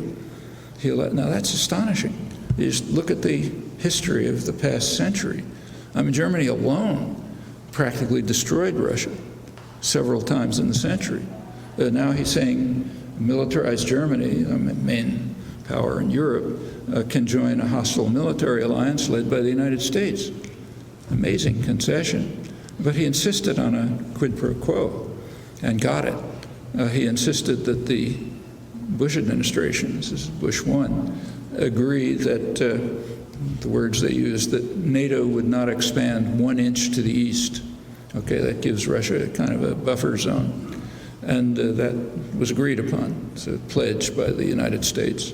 Gorbachev also proposed a nuclear weapons-free zone from the Arctic down to the Mediterranean, which would again reduce the threat of accidental conflict or some other kind of conflict. The U.S. never even responded to that, as far as I know, and it never happened. All right, then Clinton came in. One of Clinton's first acts was to violate that pledge and expand NATO to the east. Okay, that, the Clinton administration, people like Stroh Talbot say that, who was in charge of Eastern Europe, say, well, we had to do that to get the Eastern European states to join the European Union. But that's just not true. There's no connection between joining the European Union and being a member of NATO. There's a lot of states, Austria, Finland, Sweden, are part of the European Union, but they're not part of NATO. Well, they're part of NATO now. Thanks, Putin. So, okay, you want the Eastern European states and the European... Okay, here's the thing. I gave them... That was probably the least interesting Noam Chomsky has ever been in like 3 minutes. That was suffering. I'm sorry, Chad. That was terrible. Let me just say, fundamentally, anytime somebody tries to make you into a doomer, they're trying to support liberalism. They are trying to support liberalism. Doomerism is basically convincing yourself nothing can change, nothing will work, and you should turn to hedonistic pursuits. Maximize your own life and your own pleasure and your own happiness. Fuck the world. It can't work. We can't save it. I might as well just enjoy the ride. That is the ultimate liberal consumption, philosophy. And you're trying to moralize around it by saying you're a doomer. Fuck you. All right? If you really think climate change is this dire and that humanity and your own life is the question, why aren't you doing sabotage of fossil fuel shit? It's because you don't actually believe that. You're just a lazy liberal. You're a lazy liberal who wants to sit around stuffing your face with treats. Shut the fuck up. Stop pretending you're some sort of like enlightened political actor and just, go eat your treats on your own. Just stop saying that you're smart. You're lazy and you're stupid. Shut the fuck up. Oh, I guess people should still do it. But what I'm trying to say is Americans have like this circular logic that very much serves the Democratic Party as well. It is so good for them. And I think that by sort of working with people like Bernie Sanders, like Alexandria Ocasio-Cortez, irrespective of who they are, as individuals, of whether they are genuine or not genuine, and whether they are great people or not, whether they truly believe in some of the shit stuff that they perhaps forced into advocating for, just to stay in line with the Democratic Party, all of that doesn't really matter, because ultimately what they do is they serve this purpose where they give people this idea that you have your voice in the party. You have your voice here in the party already. AOC is there for you. Bernie is there for you. They're already fighting for you. You don't have to do that much yourself. Maybe you can go to the protest yourself. Maybe you can do something like that. But by golly, you do not try to make your own party. You don't try to do something independently. You don't try to build an apparatus entirely independent of the party, not like the DSA, but entirely independent of it, where you actually build it into something that can meaningfully threaten them and the two-party system, and thus meaningfully start putting pressure on your government to actually really do something internationally as well. And Americans have really failed at that more so than any people in the world, which is, I think, people say the US is the belly of the beast. how to do this. I don't think that's true at all. For one, until Trump, the US had the best free speech laws in the entire world, pretty much. You can say basically anything. You could support Hamas. It doesn't matter. Like, that's a great environment for that sort of thing. It's a really good environment for that sort of thing, if anything. Obviously, the electoral college is fucked. That makes it a lot Everybody harder. like the stream. But I like the mean, stream and donate. Americans never even really tried to get to the steps before that, which is like the Senate and Congress, where those things are less bad. So I feel like there is absolutely a failure in the US for whatever reason. You know, obviously, people like, and fucking Twitter Marxists would tell you that's just the way it is. You know, it's a bourgeois-controlled political system, whatever. But whatever the reason is, the US is the country, and the people of the US have the most power politically as a bloc of anyone in the world to get shit done for people in other countries. But paradoxically, they do nothing. And I by the way, I agree with everything that you said, and it is also a part of my vision. That's why I talked about class consciousness and instilling class consciousness. Okay, somebody just said, I'm going to enjoy this vanguard of society tomorrow. I'm in tomorrow morning. Enjoy your shitload of democracy, Westoids. Okay, misanthropic leftists. You can go. You're so misanthropic. You're so edgy. You hate humanity. Oh, wow, how wise you are. You hate humanity. Oh, did somebody hurt you? Did somebody hurt your feelings when you were a young man and you can't get over it? Are you still healing? Are you mad about the world? Did someone make you so mad? Your fifis hurt. Oh, poor baby. Oh, you poor baby. Everybody pet them. We'll be better. Things will get better. But misanthropic leftists, it'll get better. I legitimately hate how so many men, I mean, women do this too, but this is much more a male thing, where men do this thing where they get any kind of emotional trauma and then they fixate it and they make complaining about it their entire fucking life. And it's just, shut the fuck up. Oh, she cheated on you. Oh no, I guess all women are sluts and whores now. Oh, she divorced you. Oh no, I guess you can never trust another woman again. Shut the fuck up. One person did one bad thing to you. Get over it. Get the fuck over it. Shut the fuck up and grow up.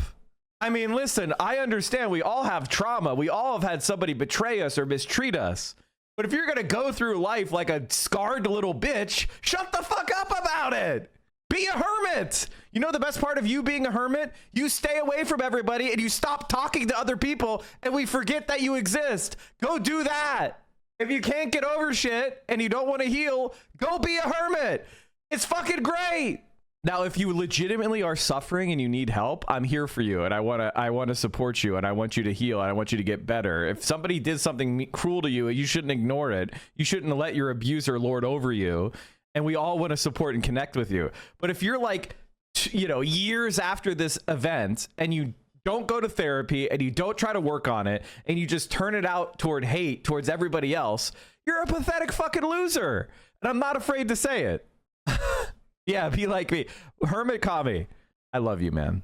And also working on building movements outside of the party, and not like, community organizing, even though that can be valuable as well, but specifically labor unions and building a network of pressure could actually... There was another point I was going to make. Somebody was talking about PSL. They're going like, oh, people were talking about how we need a good working class party, leftist party, and PSL is right there.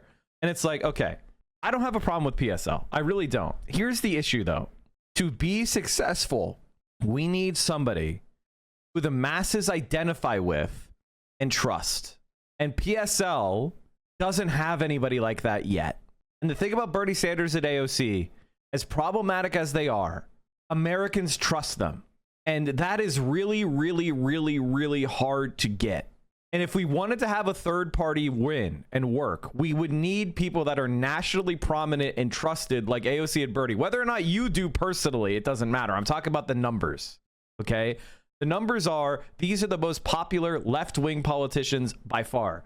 And if they're willing to work with Hassan, if they're willing to work with me, I'm going to use their popularity for my own gain, for the gain of the movement. And you're very unwise to avoid that. Now, do I have criticisms of them? Yes, I do. But what's more important? Expressing my criticisms of them to be the most correct, or building a mass party? And the thing is, Bernie's going to die one day. He's going to be gone. This, time marches on. This is how the world works. Eventually, he's going to be gone. Are we going to be better off the day Bernie Sanders dies? The answer is no. So That is what we're talking about. And if you don't agree with this, you're just not dealing with a reality, and you're so blinkered by your own ideological perspective, your own dogmatism, that you're not engaging with reality. Now, if you truly believe the fact that Hassan and I say we're going to use their attention they get for our own advantage is actually why the left isn't growing, I urge you to go look at fucking history. There were plenty of times when the left had no one who was popular or well known, and guess what? We didn't explode in popularity. That actually creates maybe even down the line a third party. I'm not against this at all, and this is not something that I think opposition to. It's what I want to happen. I've been advocating for it. I've been saying Bernie Sanders, AOC, start a new party. Jeremy Corbyn, start a new party. Follow the Morena model. I've literally been calling for this for years at this point. But if they don't do it, you want me to just like take my ball and go home and cry like a little bitch? You want me to do the people from the Forced to Vote movement, the losers from Forced to Vote movement who were like crying in their diapers for 5 years because AOC didn't force the vote on Medicare for all? I advocate for shit. If it doesn't happen, I move on. I don't fixate on it like a fucking loser. Exception of what you just mentioned, the Green Party, obviously, because I think the Green Party is... When I look at the history, social democrats wreck leftist movements. You must know this. Wonder why you're talking the wrong side. I mean, it depends on what you mean. I think there are definitely historical examples where that was true, but why do you think the Russian Revolution happened? The Russian Revolution happened because the monarchy fell to the provisional government. I consider Bernie and AOC to be the provisional government of America. That's what gives radicals a chance to thrive. Periods of frustrated reform when state repression is low. I'm trying to create that environment. And I also want your life to be better by any means necessary as fast as possible. You just don't know your history that well. They're jokesters who only come around every 4 years. I mean, I think this is yet another point of, it's just another point of like not knowing the full scope of my perspective on this. No, like I'm not here to argue with you. I'm not here to argue with a clip of you or something. I'm talking to you. Yeah, exactly. And I'm telling you, like, I agree with you completely. And that's a part of my framework. In what I was responding to there was what you said about making the Democratic Party more class conscious specifically. I think, I think that's impossible. It's virtually impossible. That's why I said it would happen only in an idealistic society. But my goal is to use the platform that I have and expand on it so that I can, once again, move people away from reactionary politics and help them focus on a class first politics. And wherever that goes, if there is a mechanism that can push the Democratic Party into actual submission to class first politics, then that's great. If that doesn't work and there's an alternative, if there's an alternative third party out there, the only way that they will reach viability if it's backed by a strong labor movement that actually engages in labor militancy. And even then, I'm not entirely confident that like this can happen in the United States of America. But the reason why I speak on my perspective in the way that I do is because I'm speaking to Americans. And unfortunately, you got to make a lot of burger analogies if you want to get Americans on board. You have to give them hamburgers. Americans are either repulsed by what they perceive to be left politics. I'm not even talking about like. I don't even agree with this. I don't think the average person knows what left wing or right wing even means. And in fact, I don't think that. I know that. In fact, most people who identify as leftists don't know what left wing means. We need to talk more about the party surrogacy model. The left talks a lot about a dirty break, but in order to do a successful dirty break, we need in the short term work on building the party surrogate. That's what I'm talking about. The reason why Morena worked is because AMLO was the party surrogate of the new party. The reason why the Popular Front in France worked is Mélenchon was the party surrogate. It was somebody who was part of the old center-left party, broke out of that, and had the trust of a lot of people to build something. And in France, unfortunately, the Popular Front did not win power, so they can't actually exercise their plan and become even super popular. But in Mexico, they won. They fucking won. And they built out their left-wing program, and they have an 85% approval rating. People fucking love them, and they're doing shit. And they're fixing all sorts of problems and straightening out all sorts of structural issues and investing. Now, in fact, I think Morena is too far to the right for me personally. I think they should be doing even more shit. But the fact that they're still doing some social democratic stuff, they're building up and they're overwhelmingly popular. That is what we need to we need a party surrogate. And if you don't, you could say, if you want to start a third party, I agree. Who's going to be the face of it? If you don't have a face of it, then it's not going to work. And I want it to be Bernie. I want it to be AOC. I wish they would, you know, demolish the Democratic Party. They would win. It would work. The Democratic Party would die out if they did it, but they're not doing it. So until you have that surrogate or that face, it's not going to work. Tell me who the surrogate should be. Revolutionary socialism. I'm talking straight up like basic bare minimum social democratic functions that are afforded by every other comparable OECD state. But isn't is seen as like radical goal ultimately a sock dem country? Here's what people don't seem to understand is that if the United States of America is a sock dem country, meaning it practices the good neighbor doctrine, it focuses on domestic development, it focuses on building up the power of the left through things like building up large organized labor unions, building up public education and banning things like private education, parochial education, homeschooling. If it taxes and goes after powers of the right wing here in America, the world superpower, it's going to open up the opportunity for the left everywhere to thrive. The reason why leftist movements in this world have struggled so much to gain traction is because the United States of America intervenes to smash them everywhere. So even if America was just inward facing social democratic good neighbor policy, you would see it bloom everywhere. Stopping the snake of the capitalist class, which is the United States, is the best thing you could do for the left. Even if they didn't do anything, even if we just withdrew our interference, that would be a massive boon.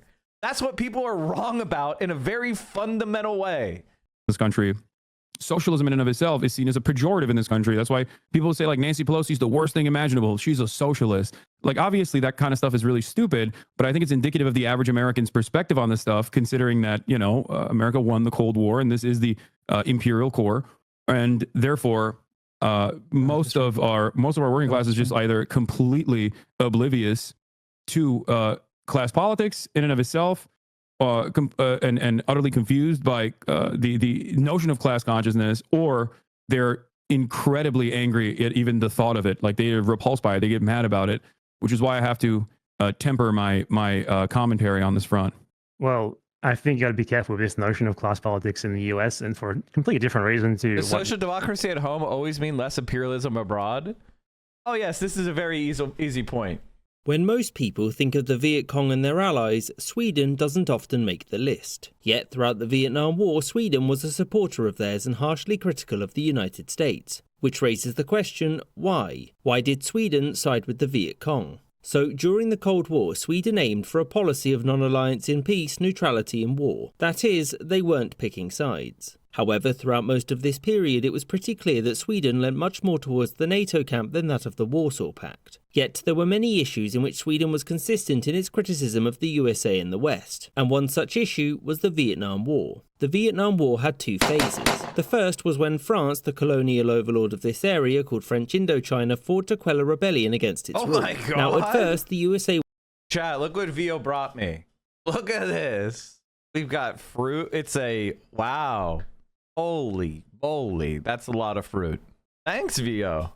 It wasn't all too fussed about this since it had no desire to preserve old European empires, but with Vietnam there was an issue. Because in peace talks it was divided into two states, and North Vietnam was under the control of communists and they wanted the South too. And as such, it was intervention time. Because domino theory dictated that all instances of a potential communist government must be stopped lest the entire world fall to it. So in the mid-1960s, Sweden pushed itself as an international mediator and spent 3 years trying to get the USA and North Vietnam to make peace. This effort came to an abrupt stop in 1968 when American President Lyndon B. Johnson told Sweden to mind its own business. The next year, Olof Palme was elected as Swedish Prime Minister, and his attitude towards the Vietnam War was much more hostile. You should know that he was a firm critic of many foreign nations at this point, so the USA wasn't being specifically targeted. However, he was extremely public with his critiques, such as when in 1972 he compared the US bombing campaigns in Vietnam to Germany's use of concentration camps in World War II. and in response the United States promptly broke off diplomatic relations with Sweden until the next year. So Sweden's support for North Vietnam and the Viet Cong was because Palmer and the rest of the Swedish government saw US intervention as ignoring the will of the people there, thus making it an act of imperialism. Now, Palmer wasn't a communist or anything and was mostly driven by a fierce anti-war ideology. These criticisms ultimately changed nothing, and so Palmer opted to give direct aid to the Viet Cong. Now, obviously, this didn't include sending a bunch of Swedish soldiers to Vietnam in order to fight the Americans or anything. What Sweden did was skirt as close to helping as they could without drawing the wrath of NATO. And the first thing that Palmer did was to give asylum to American draft dodgers. The second thing Sweden did was to send medical supplies to Vietnam along with doctors to train Viet Cong medics. Outside of the government, many Swedes were fiercely pro-Viet Cong, and there was even an attempt by members of the public to send money to North Vietnam to acquire weapons. In the end, Sweden's support for the Viet Cong was more focused on its opposition to America's war against it. Whilst the government did recognise North Vietnam as an independent country, send it medical supplies and give asylum to American draft dodgers, this was done from a position of pacifism. Sweden supported the Viet Cong against the United States because it would have supported anyone in the same situation against any other great power, which was a position that Sweden would hold many more times throughout the Cold War. My point is, the idea that, oh, Social Democrats just always support imperialism is just wrong. Now, Olof Palme was very based. But unfortunately, something happened. Hey guys, what do you think happened to him? Hey guys, what do you think happened to him? Just guess. Just take a quick guess. Oh damn. Was he against American imperialism and who was a strong, very popular left-wing leader in Europe? Oh, you're telling me he got assassinated? I'm hearing this for the first time. I'm learning this for the first time. Another suspect, Victor Gunnarsson, immigrated to the United States, where he was a victim of an unrelated murder in 1993. The assassination remains unsolved.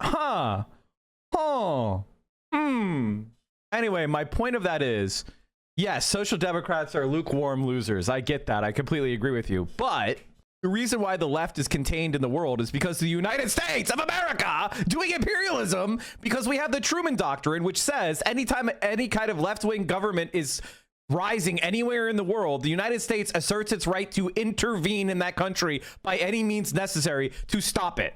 So if the United States repeals the Truman Doctrine and adopts FDR's Good Neighbor Doctrine, then the left could grow everywhere.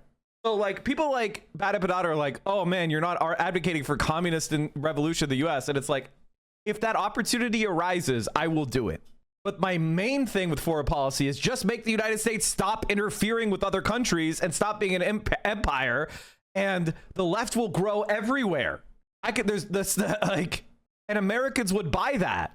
Because it would be that's a very easy sell. It's a very easy sell to, hey, let's bring our troops home. Hey, let's stop spending all this money on war. Hey, let's stop helping Israel do a genocide. That's a very easy sell. And if we do it, the world will bloom 1,000 roses.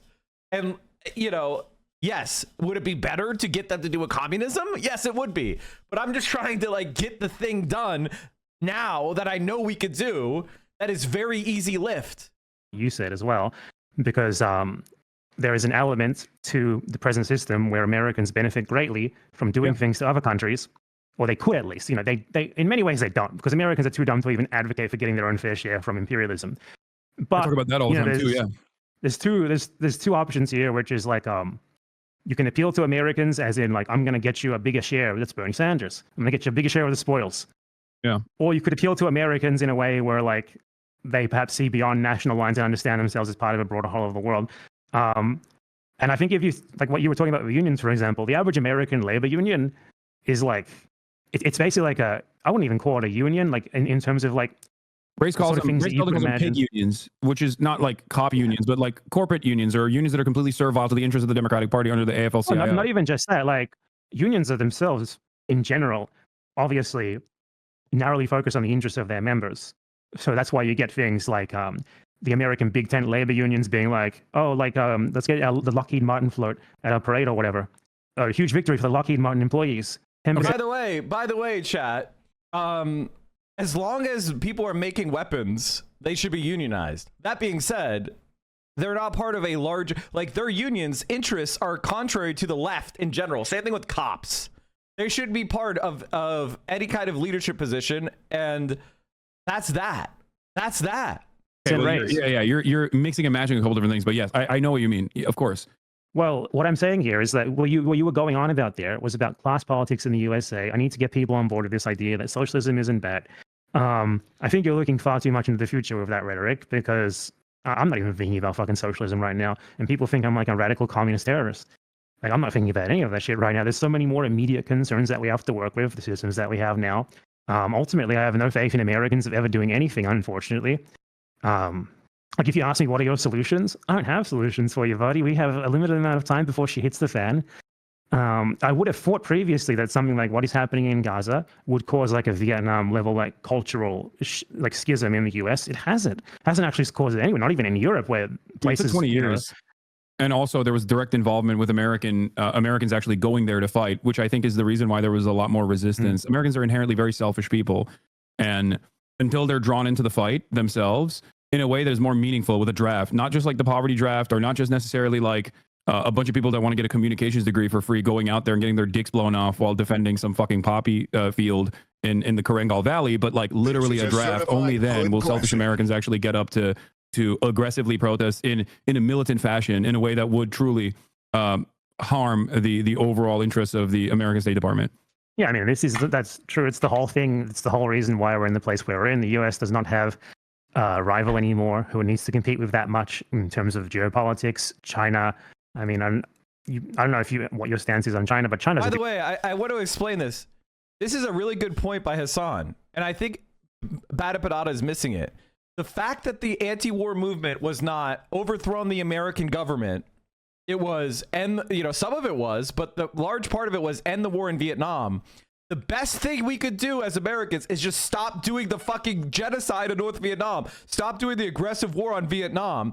And when we withdrew our efforts, Vietnam was united within a year. That's what I'm saying. And I think that's incredibly valuable. I think Bad Empanada doesn't see the difference between the U.S. not interfering, the U.S. interfering. He thinks you should be actively helping, and it's like, yes, I wish I could convince the United States to become a evangelist of socialist revolution, but if I could just draw the U.S. back, that's a huge win and very much worth fighting for, especially for the Vietnamese people that are there. It's like the Gaza genocide. Perfect example. The United States doesn't need to militarily invade Israel to stop the genocide. To stop the genocide, the U.S. just needs to stop supporting Israel, and it will collapse on its fucking own. Do shit. China doesn't want to do shit. China just wants to mind its own business, and that is a huge problem, really. If China tries to do something meaningful regarding what's happening in Gaza, it would probably happen. Like, they would be able to do something about it very easily. I talked about this just yesterday. I 100% agree. There was like a fake TikTok of like Americans dropping in aid that actually killed Palestinians, ironically enough.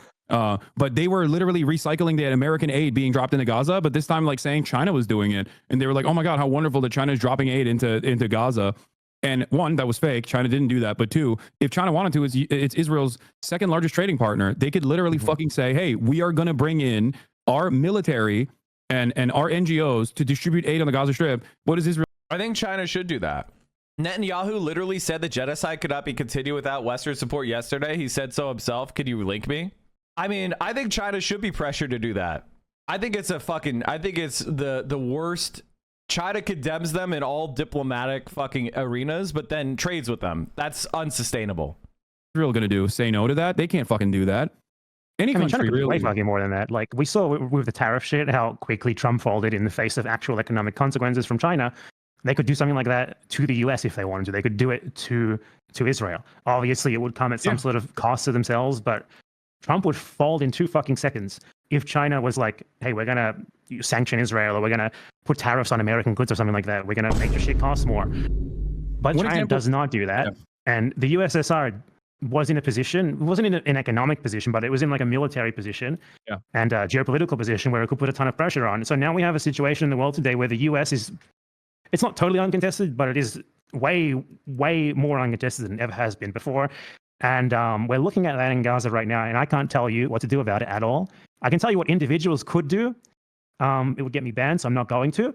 Yeah. But still, even if we all did that, I don't think it would change that much in the grand scheme of...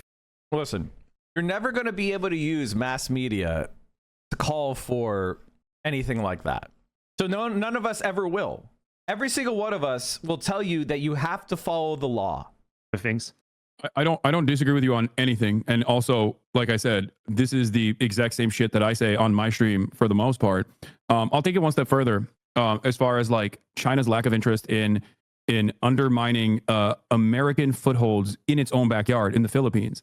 I feel like if China operated in the same way as like America did, or even the fucking USSR did for that matter, they could just like arm the Philippine Maoists instead of working with the Duterte government as they did to disarm them and to actively work against them. That's a real destabilizing force in the country. And China doesn't even use it. Instead, they're just doing water spraying operations with their Coast Guard while simultaneously trying to set up an ASEAN security partnership where the Philippines are the only fucking party that refuses to sign on. Why do they refuse to sign on? Because they're comfortable being a unsinkable aircraft carrier for the United States of America. But they aren't even. That's just a myth.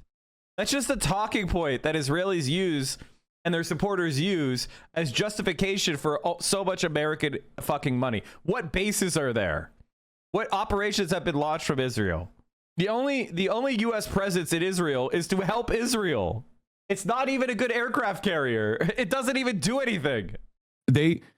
I'm not, I live in America. You live in Argentina, as far as I know. So obviously, I'm not going to sit here and be like, Xi Jinping should do this, but that is my assessment. But clearly, whatever they're doing has worked so far, at least in terms of like positioning China as a global hegemonic power. But yes, I do recognize that they're being self-interested to a degree where no one seems to care about doing anything to stop the Nazi Israel government from conducting its live-streamed child Holocaust. Yeah, I mean, ultimately, it's just materialism in the end. China is extremely good at using the global system that the US set up, so why would they want to challenge it? That's how it is with everything. The Arab states, half of them are US puppets, the other half, they will probably get annihilated if they try to do anything uncoordinated without the US puppet states helping them. In many other cases, like, I feel like Israel has become something of an inconvenience for its allies at this point, but they're sort of too far in to really do anything about it. At this, it's been like 50, 60, 70 years of nothing but full support for Israel. So at this point, what are they going to do? Especially given that they would have to be, like the US would have to be the one to really pull the plug, and that's not going to fucking do it, is it? So, I mean, it's probably like the bleakest situation that I could imagine right now. Obviously, like Americans theoretically, as a block of people, like average Americans have a decent amount of power to challenge this, but they also themselves have no real reason, no real motivation for doing it. He said Philippines? I mean, the U.S. pretty much pulled out most of our bases, but we imperialized the Philippines. We're literally the imperial overlord. And putting our bases back in the Philippines is imperialism, straight up. It's not even neo-imperialism. It's just imperialism. Doing so because ultimately, what you said about Vietnam probably rings true. It does not affect them that much. It affects some of them psychologically, and that is about it. They don't see any material consequences from it. There has not been like a massive adverse reaction that could turn them against it. Like, for example, like the IRA, for example. Materialism keeps winning. Did a lot to like instill like fatigue in the British public on their government to try and look for some sort of solution to the troubles. There's nothing like that. There's nothing like it anywhere. Not at all. Well, there's no situation historically that has existed where the captive population has been this thoroughly, at least in contemporary history that I can think of, where the captive population has been this thoroughly ethnically cleansed in broad daylight without any sort of material support to offer from other countries, right? Like you have no Cuban example, you have no USSR example. I hate this. Why isn't China helping the Filipino Maoist narrative of the Western left? Okay, my criticizing China time. I think China is too non-interventionist. The reason why China is non-interventionist is because they're trying to avoid being isolated like the Soviet Union. That's why. The Soviet Union was blockaded from the moment it started. The only exception was World War II. So being blockaded, being denied access to world resources and expertise dramatically hampers your ability to develop and improve the lives of people.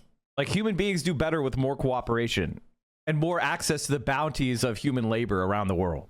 So China is trying to avoid the pitfalls that the Soviet Union fell. The Soviet Union, because it was blockaded from the beginning, was a very interventionist and aggressive foreign policy. And there were problems with that because the Soviet Union supported groups that were pro-Soviet Union instead of supporting left-wing groups that were strong. So you would have tremendous support if you were pro-Soviet Union. And so all sorts of left-wing groups that supported the Soviet Union had an air of foreign interference about them. They lost some of their legitimacy. They lost some of their domestic cachet. It oftentimes would work, but sometimes it would fail.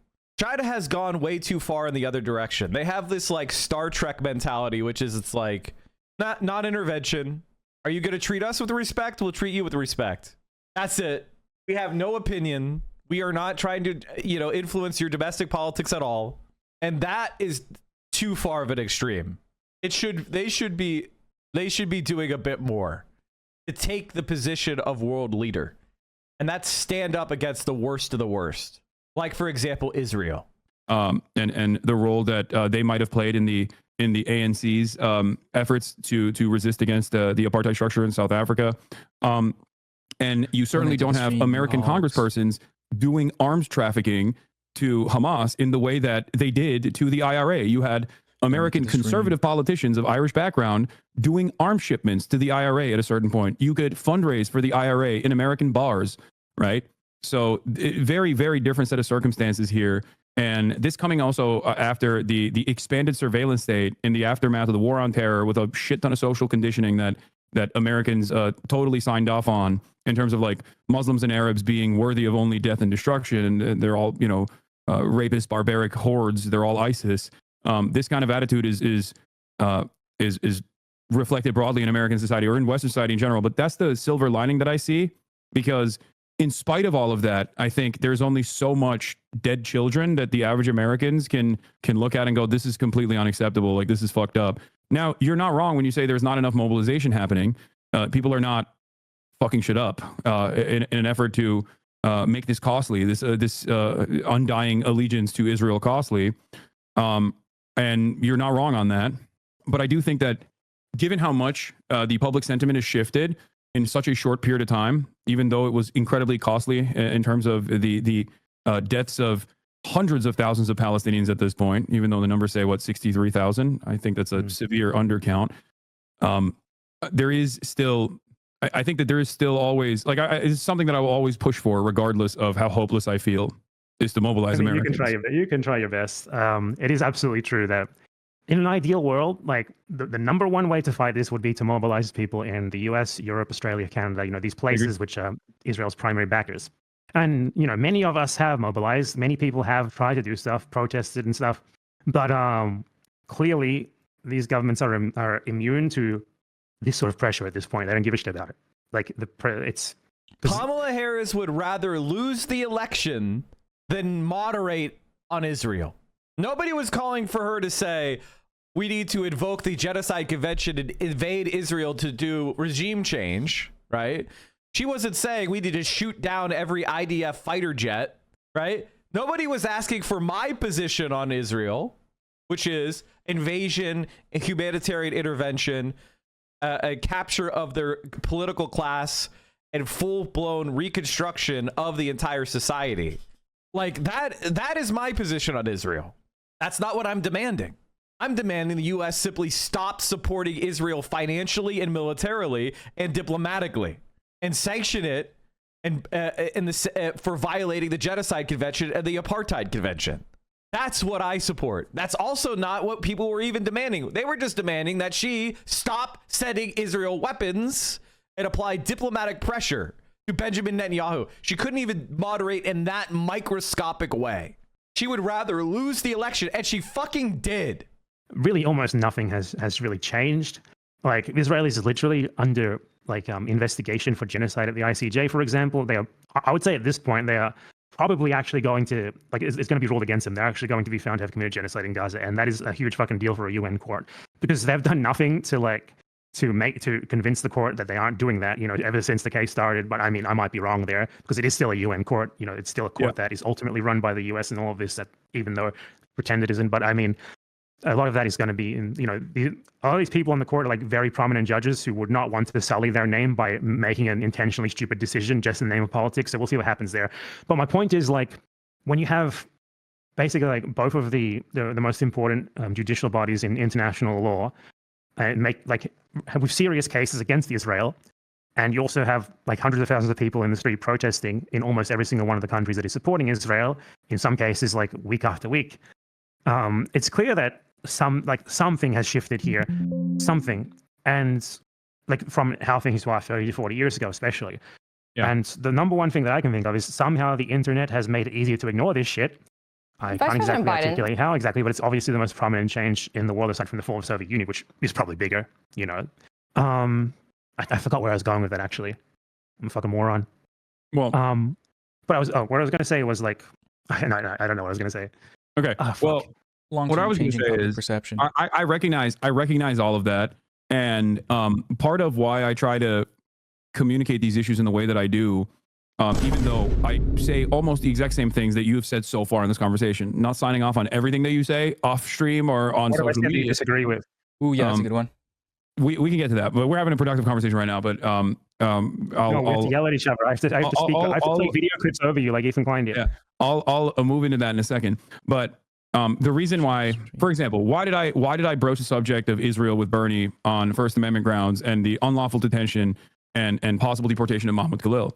Because I understand Bernie Sanders' position. I don't agree with it, and I think it's ridiculous. It's a ridiculous position to have. It's repulsive to maintain the idea that Israel has a right to defend itself 19 months into Israel's. Have you seen the videos of how Bernie talks to pro-Palestine protesters? Yeah, I have. From like 2000 and there's like one from like some of them are recent. There's one that's more recent where people come up to him while he's walking, but he's an old really gets. Yeah, I don't know if I would call it that. I think it's the topic. You know what I think it is? That he knows he can't talk about. You know what I think it is? I think it's what Bernie did to the average Democrat and the resentment that the average Democrat feels when Bernie is mentioned, because it shows their hollowed out nature of their politics. Chaotic. We've talked about that before. Pro-Palestinian protesters do to Bernie. I think he recognizes that deep down inside that those people are right and he's fucking wrong, and it pisses him off. Or maybe he just genuinely sees them. Yeah. Or he just genuinely sees them as a hurdle, and that he has the right mind on this. But what I will say is this: when you go to those rallies where he has 32,000 people showing up in red states, blue states, all around the country, the people at those rallies are far closer to the truth on the issue of Israel and Palestine than Bernie Sanders himself is, which is why I see that as an opportunity to talk to those people there. I see that as I see Bernie Sanders as simply a person that is capable of bringing all of these people together. And with the exception of American foreign policy, which is very significant for someone like myself, obviously, I see Bernie as a uniting figure that can be used to build a more robust movement to actually get more Americans that are liberals on board with some of these other ideas. And I think imperialism plays a formative role in that politics, in the politics of the socialist left, of course, because I mean, the alternative argument to the labor aristocracy, like Americans recognizing their class position, but then also recognizing their class position on an international scale and how much they benefit from the unequal exchange globally. The alternative to that also is that every dollar spent on global war and the extraction of natural resources and all of that endless bounty that doesn't even translate to Americans' material conditions improving could be a dollar spent directly on fixing the roads, fixing the potholes. A dollar spent on a bomb could be spent on educational material for children, better schools, a better ISP system, more robust welfare state. So this is like it's such an easy flip once you get Americans to that point, I think. And that's why I, regardless of my disagreements with Bernie Sanders, still hold some respect for him for being able I just think Bad Empanada underestimates how important the U.S. is, which is kind of surprising to me. I think Bad Empanada underestimates just how important the United States is to imperialism. Like, if Bernie Sanders comes in and reduces American imperialism by 20%, that's going to cause all sorts of massive positive developments all around the world. The only way you could have to think that Bernie Sanders is just as bad is if he holds every single position. Like it's crazy. It's crazy to think that he's not going to adopt significantly different positions. Like, for example, withholding so-called offensive weapons from Israel would end the genocide immediately, overnight. I mean, any president can pick up the phone and say stop, and they'll be done. Like, even if Bernie Sanders is just a sock dem imperialist, like, that opens up so much more space for left-wing movements around the world. I've always had this conversation with people, and this always stumps them, where it's like, yes, I understand Bernie Sanders is not going to end every fucking American imperialist overreach. But even if he adopts some, it creates so much more space to counter the U.S. in the long term. Put this kind of politics in the forefront in a country like the United States of America, where I feel like before his 2016 run, positioning himself against like the establishment Democrats, it seemingly was a rudderless ship heading down the same, I guess, like necro state that we have become regardless of Bernie running. But at least now there is like more leftist organizing in the country, whether it be a more robust PSL movement, DSA, and even more unionization, even though our labor union participation rate is pretty fucking low. Okay, let me grant. It's just I don't care to argue like a lot of the stuff that you said, because honestly, I don't think it really matters. But one point to the left movement in the US is bigger now. Let's say that's the case. You have the PSL and all these other things. It looks really positive, bright for the future. Does it though? Has this changed anything? Has anything meaningfully happened as a result of this? If anything, things have probably gotten worse, I would say. So maybe they've gotten worse because the fragility is higher. Repression steps up the weaker the empire gets. And your idea that the US is the place where something meaningful could happen is completely, utterly, and just totally wrong in reality. I mean, yeah, that's definitely a more pessimistic attitude, and there are definitely days where I feel that way, but I try not to succumb to that feeling. It got and worse still push because on. we didn't vote for Kamala.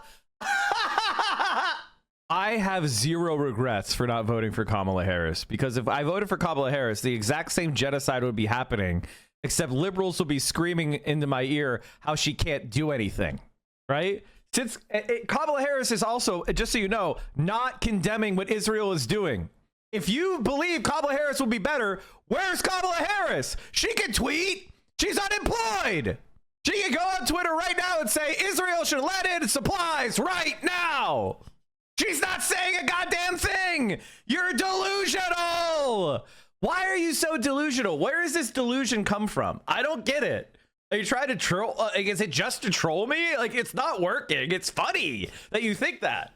She's still alive. She's not dead. She could go out there and meet up with Amnesty International and say, or she could go to, she could meet with the fucking, Sidney McCain was saying how Israel is starving children. She could go meet with Sidney McCain. Like, what the fuck are you talking about?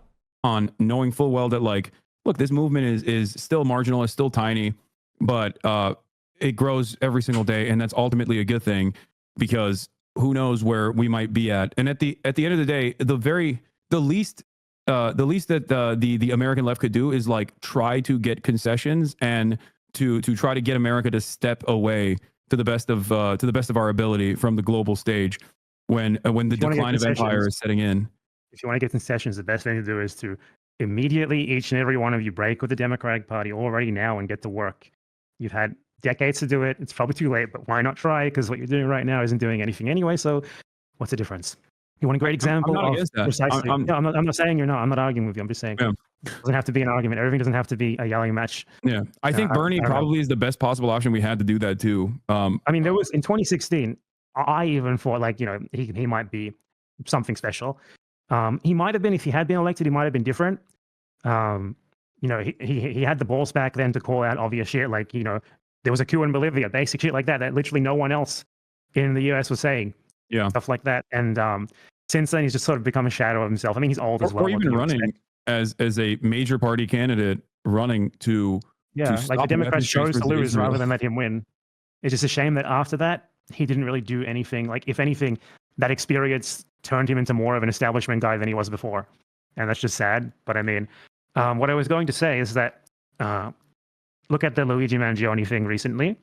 That is an issue that very directly affects many Americans. Many. That guy, I haven't seen polls on him, but I would assume that a majority of people who know who he is and what he did probably have a favorable opinion of him.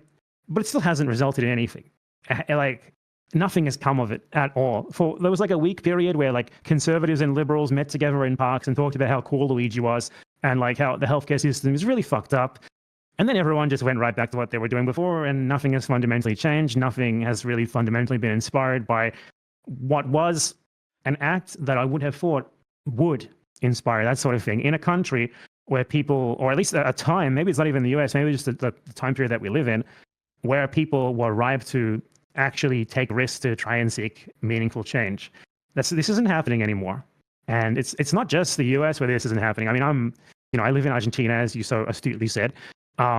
People in Argentina just sort of do the same thing now. They just let shit happen. This is a poor country where people in general have less to lose, and they just sort of let themselves be experimented on like a pack of lab rats. There are people protesting against it. Those people are trying to do stuff, but most people are sort of happy to just sit back, relax, and see what's going to happen as someone tries to do that country. Why didn't you call Hassan evil for voting for Kamala? I think voting for Kamala Harris is an evil act. But ultimately, it's not that important. Hassan advocated for people to make a vote on their conscience, and I think that was a totally wrong decision. And if you voted for Kamala Harris, I think you should regret it personally, because you made a moral compromise and she didn't even win.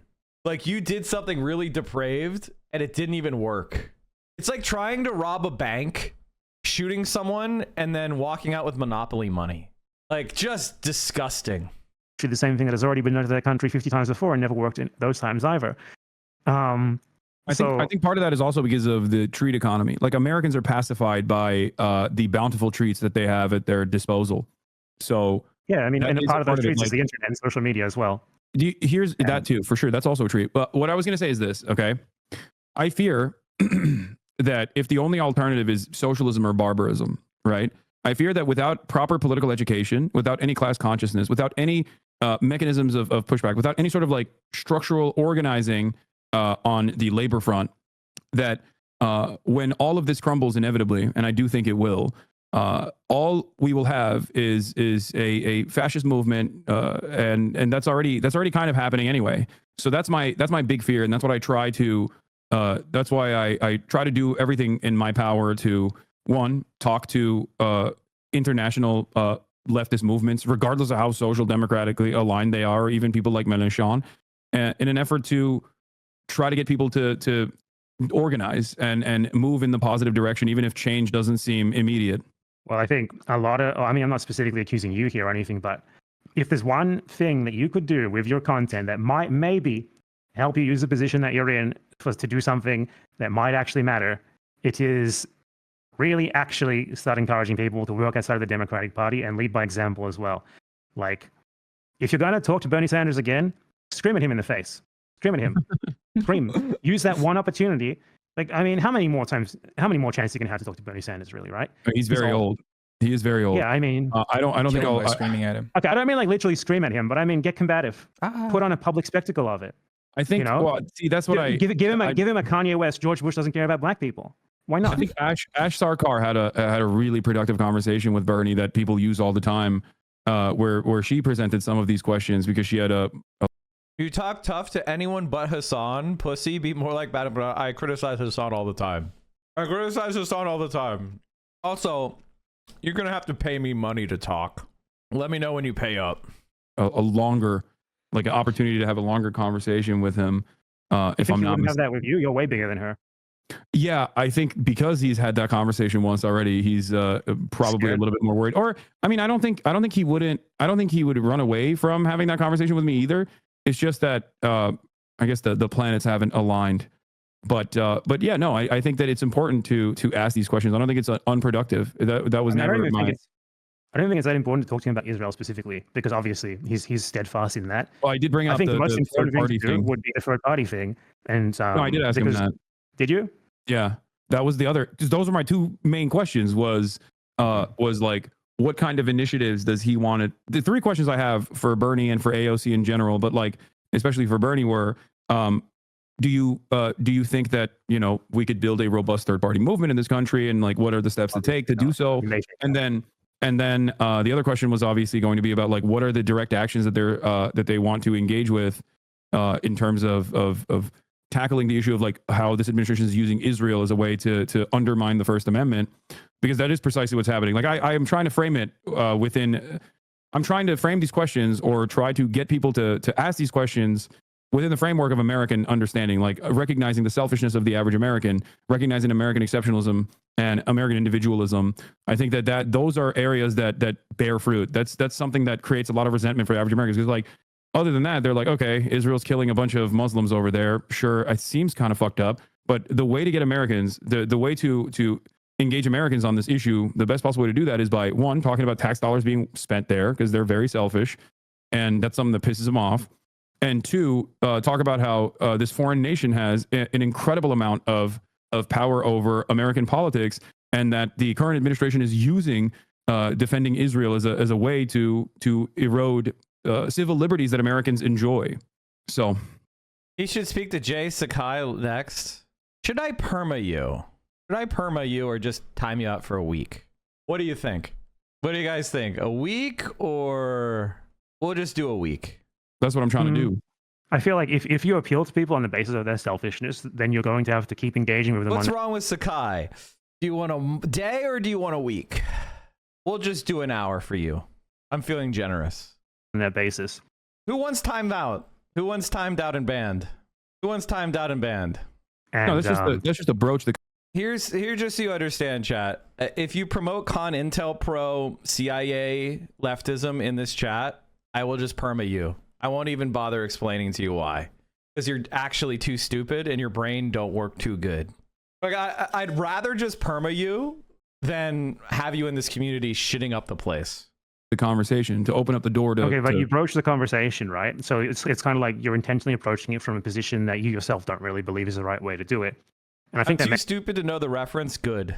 Makes things more difficult for you down the line as well, or at least maybe not you specifically. Like, you know, this is how you engage as a broader movement. Like, here's what I'm gonna say. If you don't know who it is, good. If you do know who it is and you agree, speak now. You're not welcome here. So speak now. If you agree, okay, you do. Bye. Irma. Anyone else? That's one. If you think I'm joking, try it. All right, good. As a intentional strategy among many different people in groups, engaging people in this way, like, hey, if you're confused and you don't know, just exist in your confusion. If you pursue your curiosity, I'll just perma you. You're gonna have to trust your streamer. And if you don't trust me, ask for the perma now. Israel is bad because we spend a ton of money on it and we don't get enough back in return. You know, okay, then what happens if there is another instance of imperialism? Well, yeah, I know that's Damn, clapping down and demanding blind trust. 16-month sub, never timed out, never. Oof. Thanks for the money. Bye. Anyone else? 999 plus responses, 16 months. Permad, gone. Even more so than the guy who recommended it. Anyone else? Not what you mean, but that's sort of the message that you're sending to people when you're like, okay, we send these tax dollars to Israel. They could go to Medicare. In the USA, we could have universal healthcare instead of that, or whatever. Okay, it's that sort of thing. Like, you're appealing to the innate American selfishness that all of them are born with due to their innate Americanness. I agree with that part. So, like, you engage with them on that level, and I feel like you're starting from a position that makes it a lot more difficult for you to get through to them from there and get them onto like a right path where they might actually do something meaningful. And this is ultimately why you should give up on Americans and leave. I'm not going to do that until. Who knows what'll happen? Who knows what'll happen? If my former podcast co-host gets his wishes, I'll probably be in fucking jail. I'll probably be under the jail expeditiously. They're going to be looking for you in the satellite images of Cesar. Yeah, he's hell bent on sending me to CCOT for sure. But look, even the very fact that like the disgusting ways in which like many people here look at this issue from the framework of drama, like oh, grievances between content creators, like that shit destroys my soul. It's soul destroying. Seeing that and seeing all these like right wing reactionaries join in on the fun as well after spending years and years of like saying anti-Semitic shit about Ethan and calling Gila Klein a horse. They've all now seemingly united. She's a horse, though. all of the. Okay, see, this is what I mean. I don't do that. Okay, this is the. Maybe you should. Maybe you should be mean. No, I don't. Well, first of all, I am mean, but not as mean as you are, and I don't think that's productive. Oh, you want to talk about disagreements? We're both communicators, and our goal is to get people on board, right? That's your goal. My goal is to make money. Shut the fuck up. Why don't you become transphobic and become like a fucking right winger? Mods, can you find everyone I banned and remove them from the Discord as well, and deny all appeals? Put notes on their files. It's like you have a nice bakery, you bake more bread. You don't branch out. Otherwise, you end up like Elon Musk with 5,000 different companies that all fucking blow. Okay, but at a time when no one is fucking eating bread and everyone seemingly wants to eat donuts, if you already had the equipment, then you would make donuts. And I think you and I both know that there's a reason why you don't make donuts and you keep baking bread. I don't know. I mean, I am honest about the things I say, and people for some reason want to see me say them to some degree. So it's like, okay, I already got it. I don't need to branch out. I don't need to start screeching about the gangsters. I think you and I both know where this line of questioning is heading, and that's why you're saying what you're saying. Where is it heading? I think. Look, I wasn't thinking that far ahead. Okay, well, I think you're. Why are people getting clapped? Just for offering what I consider to be the worst and most toxic CIA shit that every time I see it in a community, it is toxic bullshit and a complete waste of time, derailment, and totally worthless in every way. And if you're stupid enough to legitimately advance it near me, I'd rather just get rid of you permanently. So it is what it is. And it's like one of those things where it's like, oh, I don't disagree with you. This is what I could do legally to people who are push this point of view. So this is what I'll do. It's one of those things where it doesn't have any adherence, and it's just used as wrecker shit and schizo shit. It's basically the ideology of people that are weird stalkers, and I have a 100% track record with this. I've never met anyone who I thought was legitimately worthwhile or was not psychotic. And it's just one of those things where I don't want to bother wasting my time talking about it. So if you are a supporter of it, I just want to know so I can perma you and so we can move on and you can go your way, I can go my way. Go be schizo somewhere else. And that's that. Very smart. And I think you're very well read, and I really like a lot of the YouTube videos and the thought and effort that you put into crafting your YouTube essays. I think they're incredibly well sourced. And say thank you first. Well, no, there is not even a but. It's just that I think sometimes, as someone who's also in the same sphere as you, okay, I think you sometimes get in your own way by presenting yourself a certain way, especially considering that our worldview is something that people, especially in the Western world, are very hostile towards. I think sometimes you get in your own way a little bit with the way you act. You act like a left book guy in a world where. Can I have an example? So many examples. I think you are. You take a tone sometimes that is perhaps a little too mean for the uninitiated. That most likely shuts them off from actually seeing your commentary. You troll a little too much. I think a lot of those people are already not open to being initiated. See, I think that's defeatist. You have too much faith. I think that's defeatist. Well, I don't think it's defeatist at all, because I think perhaps we can win without them. I think we do not need to appeal to like Burger American, Asmongold viewer, number 8,002 million. Asmongold, by the way, I think his audience is way more indicative of the average American than yours, sadly. But for sure. Yes, like and no. I'm also not American. I'm not really trying to like appeal to a specific audience at all. I boot up my stream or whatever, or I write a script or whatever, and it's just whatever I feel like talking about, really. And this has sort of generated an audience, and I talk about these things out of interest more so than specifically like trying to appeal to, like, say, Westerners and get them to my side or whatever. I think in a lot of cases, like, given the fact that I am not actually that big of an internet personality, I'm very niche in reality. I think that exposing people to, like, even if it is by accident, like exposing people to like sort of uncompromising, just tell them what I really think about something, and like be a cunt about it sometimes, might be more effective than you give it credit for. Because ultimately, when everyone else is walking on eggshells, maybe having someone who can cut through or is more willing to like just be blunt about it is needed sometimes. My feeling is that Bad Empanada is right, but also that Hassan is right. This is Mike being a centrist. What I mean by that is, I think Bad Empanada should be a little bit more discriminating with his behavior, but not necessarily his targets. I think one of the things that is an easy way to try to dismiss Bad Empanada is to show him being really cruel. And I have to bite my tongue here because I want to tell people to do, you know, what needs to be done every day, right? Like, I get it. Like, Bad Empanada is in many ways acting in the way that I want to act, but because he exists, I don't need to. That being said, I think he gets, you know, he gets himself worked up in a way that can discredit some of the more serious work he's doing. I think Bad Empanada is largely right on the substance, but I think Hassan's criticism makes sense, where he should be a little bit more discriminating. That being said, I'm okay with nothing changing. For sure.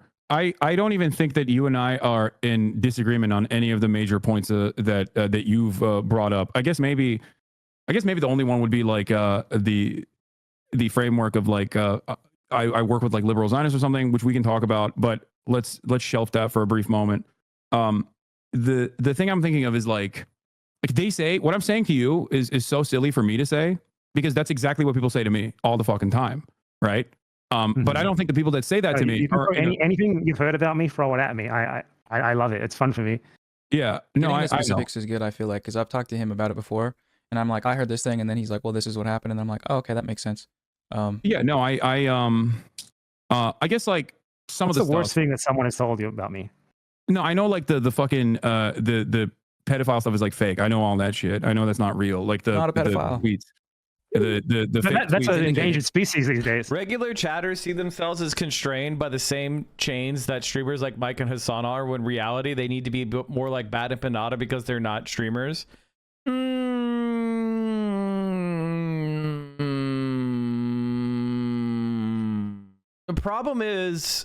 problem with this idea is that whenever you encourage people to just act in aggressive ways, if they feel empowered to act in aggressive ways, you're going to end up shooting at a bunch of people that you shouldn't shoot at.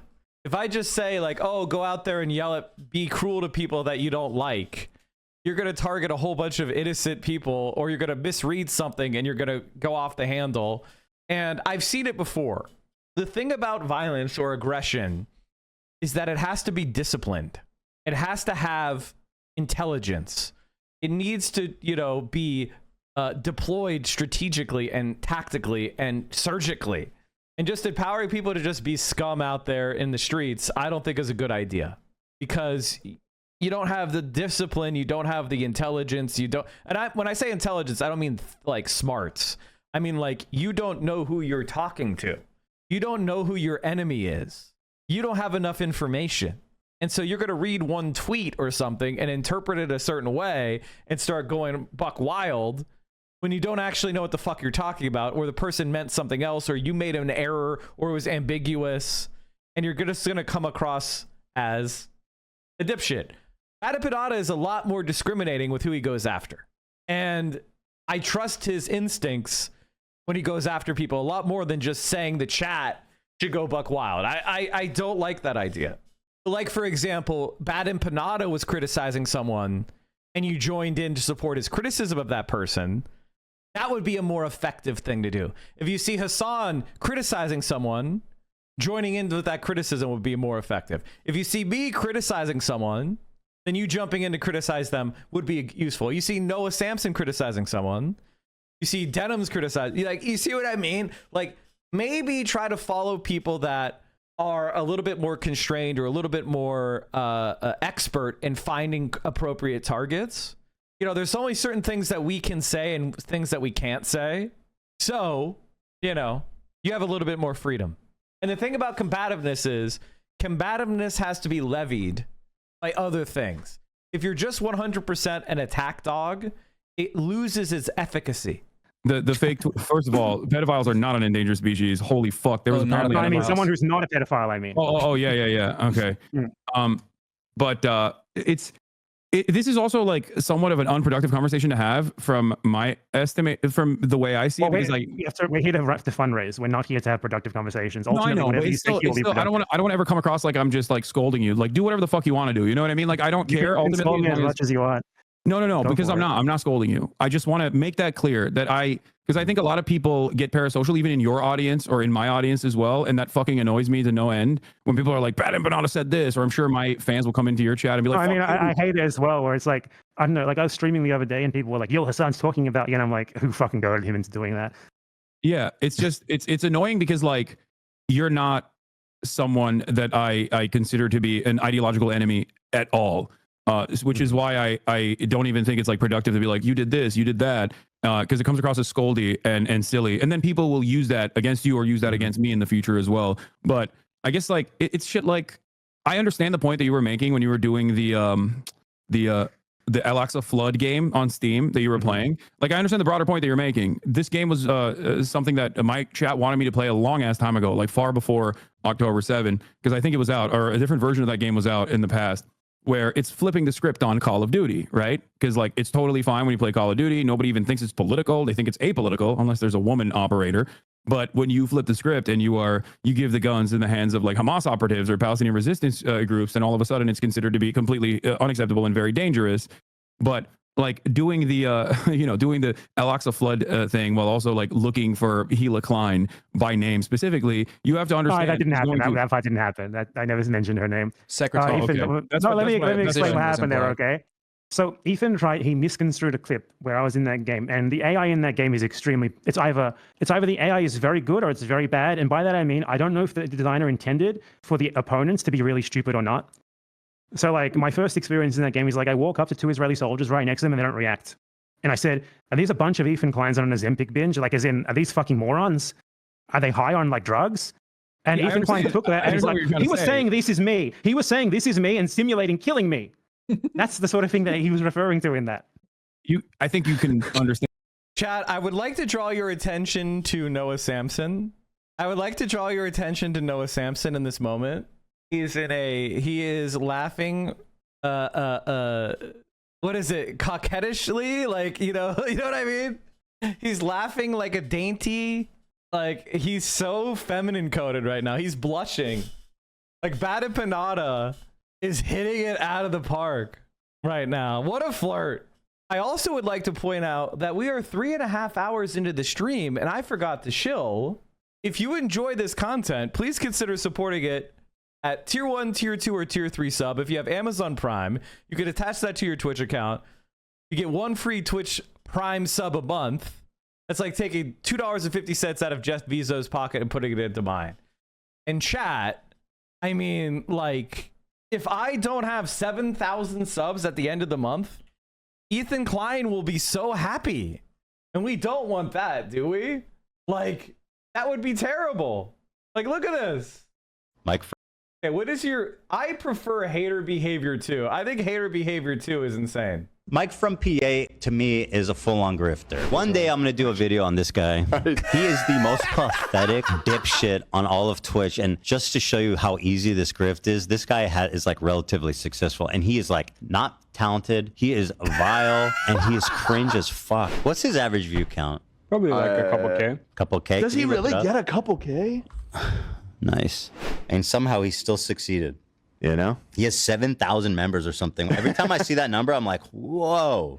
I'm happy to say. The reason why they said, holy shit, he has 7,000 members is because Ethan and the whole crew did like a fundraiser stream for like St. Patrick's Day, where they were like, they got really drunk and they did a bunch of humiliating shit for money. And they were like, you know, they got like 10K or something, right? So the fact that me, as an individual with a literal $50 webcam from Logitech, is able to get 7,000 subs.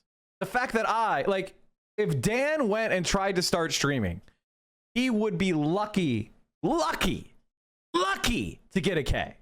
That would be beyond his wildest dreams. He might even consider quitting his job if he could sustainably get 1,000 viewers on his own. So when they see the